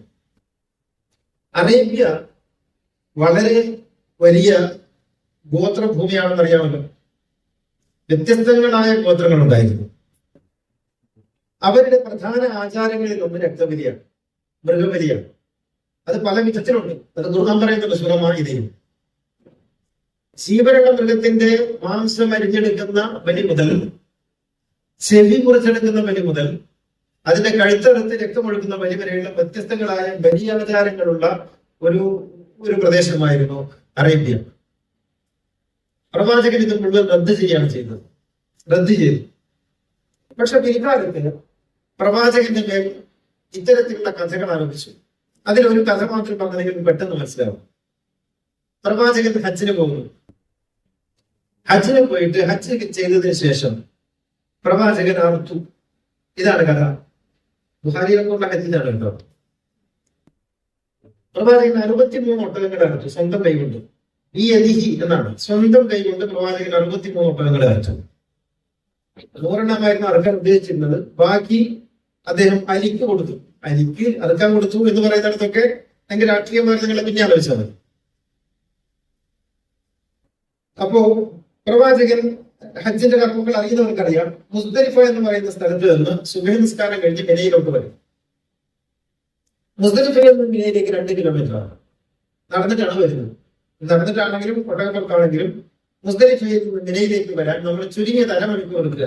അരമണിക്കൂറൊന്നും പോരാ, അരമണിക്കൂർ ഏറ്റവും മിനിമം. അവിടെ എത്തി കുളിച്ചത്, അവിടെ എത്തിയിട്ട് കുളിച്ചിട്ട് ആണ് ബാക്കിയുള്ള കർമ്മങ്ങളിലേക്ക് പ്രവേശിക്കുന്നത്. അവിടെ വെച്ചാണ് അറക്കുന്നത്. 63 ഒട്ടകത്തെ അറക്കാൻ. ഒരൊട്ടകത്തിന് ഒട്ടകത്തെ അറക്കുന്നത് നമ്മൾ പശുവിനെ പോലെ അല്ലെങ്കിൽ കാളയെ പോലെ നടത്തിയിട്ടല്ല ഇറക്കുന്നത്, മറിച്ച് നിന്ന് ഇങ്ങനെ കുത്തിയിട്ടാണ് ഇറക്കുന്നത്. ഒരു ഒട്ടകത്തെ ഇറക്കാൻ ഏറ്റവും ചുരുങ്ങിയത് 10 അരമണിക്കൂറിൽ കൂടുതൽ വേണം. നമ്മൾ മിനിമം 10 മിനിറ്റ് കൂട്ടാം. 10 മിനിറ്റ് കൂട്ടാം. 10 മിനിറ്റ് കൂട്ടിയാൽ 63 ഒട്ടകങ്ങൾക്ക് ശ്വാസം വിടാതെ മറ്റൊന്നും ചിന്തിക്കാതെ നിരന്തരമായി അറുത്തുകൊണ്ടേ ഇരിക്കുകയാണെങ്കിൽ 630 മിനിറ്റ് വേണം. എന്ന് വെച്ചാൽ 10.5 മണിക്കൂർ. എന്ന് വെച്ചാൽ രാവിലെ അറവ് തുടങ്ങിയ പ്രവാചകൻ വൈകുന്നേരം വരെ ശ്വാസം വിടാതെ അറുത്താൽ, അല്പം പോലും വിശ്രമമില്ലാതെ അറുത്താലേ 63 ഒട്ടകത്തെ അറുക്കാൻ പറ്റുള്ളൂ. സ്വന്തം കൈകൊണ്ട് അറുത്തു എന്നാണല്ലോ. എന്നിട്ട് പ്രവാചകൻ മസ്ജിദുൽ ഹറാമിലേക്ക് പോകുന്നുണ്ട്. മസ്ജിദുൽ ഹറാമിൽ പ്രവാചകൻ ദുഹ്ർ നിസ്കരിക്കുന്നുണ്ട്. നോക്കണേ, ദുഹ്ർ നിസ്കരിച്ചിട്ടാണ് അവിടെ വെച്ചിട്ടുള്ള ഖുത്ബത്തുൽ വിദാ ഉണ്ടാകുന്നത്. ലോകപ്രസിദ്ധമായ പ്രവാചകന്റെ വിടവാങ്ങൽ പ്രസംഗം ദുഹ്റിന് ശേഷമാണ്. ഈ സമയം നിങ്ങളൊന്ന് ആലോചിച്ച് നോക്കി. കഥ ഉണ്ടായ റൂട്ടൊന്ന് ആലോചിച്ചാൽ മതി. കഥ ഉണ്ടാക്കുന്നതിനിടയിൽ ഒരു സമയം പോലും നഷ്ടപ്പെട്ടു പോയി. ഇതാണ് പ്രശ്നം. പ്രവാചകൻ രാവിലെ സുബഹി നിസ്കരിച്ച് മുസ്ദലിഫയിൽ നിന്ന് മിനയിലേക്ക് വന്ന് അറുക്കാൻ തുടങ്ങിയിട്ട് മിനയിൽ നിന്ന് മസ്ജിദുൽ ഹറാമിലേക്ക് 8 കിലോമീറ്ററാണ്. ഷോർട്ട് വേയിലൂടെ നടന്നാൽ 12 കിലോമീറ്റർ ഉണ്ട്. അവിടെ നടന്നിട്ടുണ്ടെങ്കിൽ ചുരുങ്ങിയത് 2-2.5 മണിക്കൂർ വേണം. നിങ്ങൾ ആലോചിച്ച് നോക്ക്. അപ്പോ ഇതൊക്കെ കഴിഞ്ഞിട്ട് ദുഹ്ർ നിസ്കാരത്തിൽ പ്രവാചകൻ മതാഫിലുണ്ട്, തവാഫിയുടെ സ്ഥലത്തുണ്ട്. ഇങ്ങനെ വിഡ്ഢിത്തങ്ങളും കെട്ടുകഥകളും എഴുതിയിട്ട് പ്രവാചകന്റെ മേൽ ആരോപിച്ചിട്ടാണ് ഈ ബലിക്കഥകൾ ഉണ്ടാക്കിയത്. യഥാർത്ഥത്തിൽ ബലി എന്ന് പറയുന്നത് പ്രവാചകനും ഇസ്ലാമും റദ്ദ് ചെയ്തിട്ടുള്ള സംഗതിയാണ്. റദ്ദ് ചെയ്ത ആയത്തിനെയാണ് ഇവർ അനുകൂലമായ ആയത്തായിട്ട് വ്യാഖ്യാനിക്കുന്നത്. റദ്ദ് ചെയ്ത ആയത്തിനെയാണ് പറയുന്നത്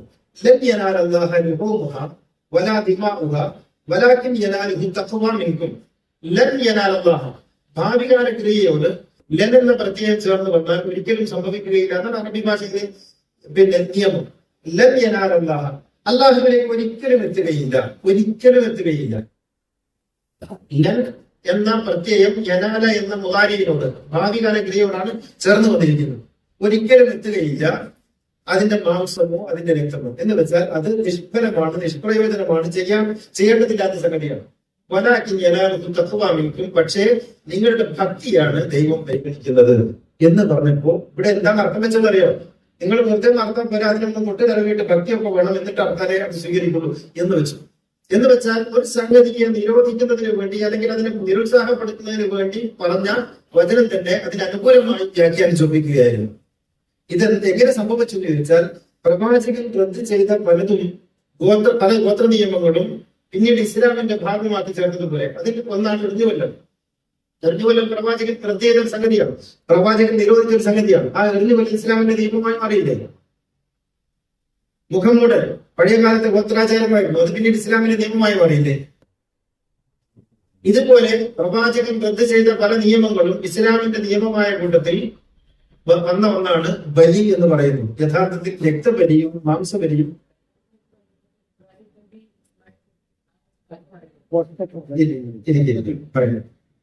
പിന്നെ അപ്പോ ഇങ്ങനെ പല വിധത്തിലുള്ള പിന്നെ നരേഷനിലൂടെയാണ് ഇത് സ്ഥാപിച്ചത്.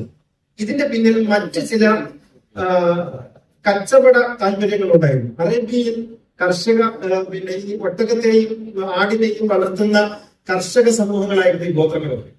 അവരുടെ താല്പര്യങ്ങളും ഇക്കൂട്ടത്തിൽ ഉണ്ടായിരുന്നു എന്ന് നമ്മൾ ഓർക്കണം. ഇതൊന്ന്.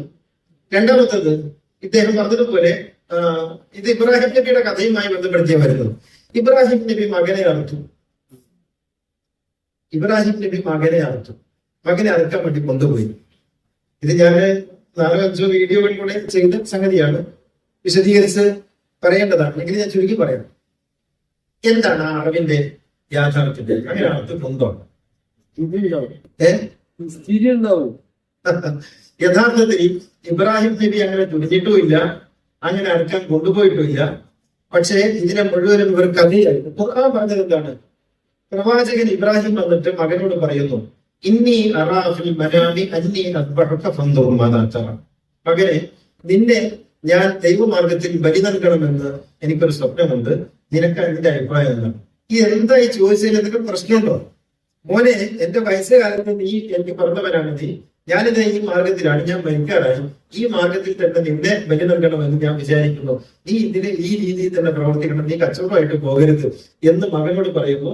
മകൻ പറയുന്നു, യാ അബ്തിഫ് അൽ മാതുമർ വഇന്നാ ഇൻഷാ അല്ലാഹ്, പിന്നെ എന്താണ്, പിന്നെ സതജിദിനി ഇൻഷാ അല്ലാഹ്, തീർച്ചയായിട്ടും നിങ്ങൾക്ക് ആ അർത്ഥത്തിൽ തന്നെ കാണാം. ഈ ഒരു സംഗതിയെയാണ് പിന്നീട് ഒരു കയ്യിൽ കത്തിയുമായി മറുകൈയിൽ പിന്നെ കുട്ടിയുടെ കയ്യുമായി പോയി അവിടെ ഇബ്ലീസ് വന്നു. എങ്ങോട്ടാ പോകുന്നത് ചോദിച്ചു. ഇബ്ലീസിന്റെ അവിടെ യഥാർത്ഥത്തിൽ അങ്ങനെ എന്തെങ്കിലും വേണ്ടത്. എന്നിട്ട് ഇബ്ലീസിനെ മുമ്പിൽ എന്റെ അടുത്താണ് ഇപ്പൊ തൂണുണ്ടായത്, ആ തൂണിനെയാണ് നമ്മൾക്ക് അറിയുന്നത് പറഞ്ഞിട്ട് കഥകളിങ്ങനെ ഉണ്ടാക്കിയിട്ട് അങ്ങനെ അതിനുശേഷം പിന്നെ കഴുത്തിന്റെ തറുക്കുക, അപ്പൊ നമ്മുടെ മുരടിയൊക്കെ പാടിയ പാട്ടില്ലേ. പിന്നെ എന്നിട്ട് അങ്ങനെ വെച്ചപ്പോ അറക്കുന്നില്ല, പിന്നെ തിരിച്ചു കിടത്തി, എന്നിട്ട് മറ്റ് കല്ലില് വെട്ടി എന്നൊക്കെയാണ്. യഥാർത്ഥത്തിൽ എവിടെയാണ് ഈ കഥകളുള്ളത്? ഒരു ഖുർആനിലെ ഈ ഒരു പ്രയോഗം വെച്ച് പിന്നെ കഥകളും ഉണ്ടാക്കുകയാണ്. എന്നിട്ട് ഇപ്പം മക്കയിൽ പോയാൽ നമ്മുടെ ഒരു പിന്നെ ഒരു ചെറിയൊരു ഡോമ് പഠിച്ചിട്ടുണ്ട്. അവിടെ നമുക്ക് കാണാമത് ഇസ്മായിൽ നബി അറക്കാൻ വേണ്ടി കൊണ്ടുപോയ സ്ഥലം എന്ന് പറഞ്ഞിട്ട് ബസ് നിർത്തിയിട്ട് ആളുകളൊക്കെ ഇങ്ങനെ ചൂണ്ടിക്കാണിച്ചു കൊടുക്കും. എന്നിട്ട് ഞാനിതിന്റെ യാഥാർത്ഥ്യം അറിയാൻ വേണ്ടിയിട്ട് ഒരു ദിവസം അവിടെ പിന്നെ ഒരു ടാക്സി വിളിച്ച് പോയി. അതിന്റെ മേലെ പോയപ്പോ അവിടെ പോലീസുകാർ കാണിക്കുന്നുണ്ട്. അവര് സന്ധ്യ കൊണ്ട് വന്നിട്ട് ഇസ്മായിൽ നിങ്ങൾക്ക് വട്ടാണെന്ന് ചോദിച്ചായിരുന്നു. നിങ്ങൾക്ക് വല്ല ഇവിടെ ഇത് അതൊന്നല്ല. പിന്നെ എന്താണ് ഇവിടെ ഈ പട്ടാളക്കാര് പിന്നെ ഇതൊരു കുന്നാണ്. 4ാം ഭാഗത്ത് ഇപ്പം ശ്രദ്ധിക്കുന്നതിന് വേണ്ടി ചെറിയ പട്ടാള ബാരക്കുകളുണ്ട്. ആ ബാരക്കാണ് കാണുന്നത്. അത് ചൂണ്ടിക്കാണിച്ചിട്ടാണ് ഈ മനുഷ്യന്മാർ പറയുന്നത് ഇസ്മായിൽ നബി അറക്കാൻ വേണ്ടി കൊണ്ടുപോയ സ്ഥലമാണ്. ഇതുപോലെ വിഡ്ഢിത്തം പറഞ്ഞ് മനുഷ്യരെ പറ്റിക്കുന്ന ഏർപ്പാടാണ് ചെയ്യുന്നത്. പിന്നെ ഫസലിന്റെ പട്ടിക്കാൻ എന്ന് പറയുന്നത് ആ ഗ്രാമർ നോക്കിയാൽ നിങ്ങൾക്ക് പെട്ടെന്ന് മനസ്സിലാകും. ഇവരെ പറയുന്ന അർത്ഥം തന്നെ അതിനെ വെച്ച് നോക്കുക. ഇന്ന ആഴ്ചയിലാക്കിൽ പേഴ്സൺ നിനക്ക് നാം ധാരാളം നൽകി, അതുകൊണ്ട് ഫസലിൽ റബ്ബിക്ക വൻഹർ, നീ നിസ്കരിക്കണം, ബലിയെടുക്കണം. അറബി ഭാഷയുടെ ഒരു ഗ്രാമർ നിയമം എന്താണെന്ന് വെച്ചാൽ അഴ്ത്തഫിനോട് പിൻപറ്റണമെന്നാണ്. ഫസല്ലി, നീ നിസ്കരിക്കണം.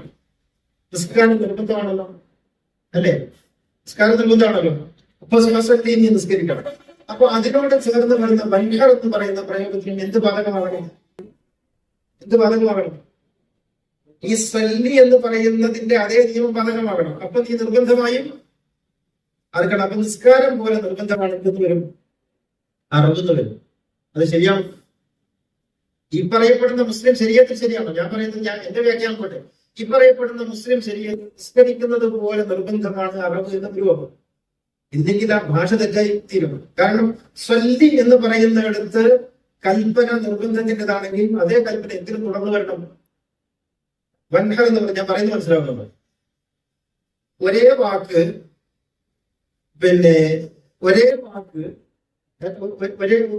രണ്ട് വാക്കുകൾ കൂട്ടിച്ചേർക്കുന്നു. ഫസല്ലി റബ്ബിക. സല്ലി എന്ന് പറയുന്നതാണ് മഅ്തൂഫ്. പിന്നെ അതിനോട് അഞ്ചഫ് ചെയ്യുന്നതാണ് പിന്നെ വൻഹർ. നിസ്കരിക്കണം, ബലിയറുക്കണം.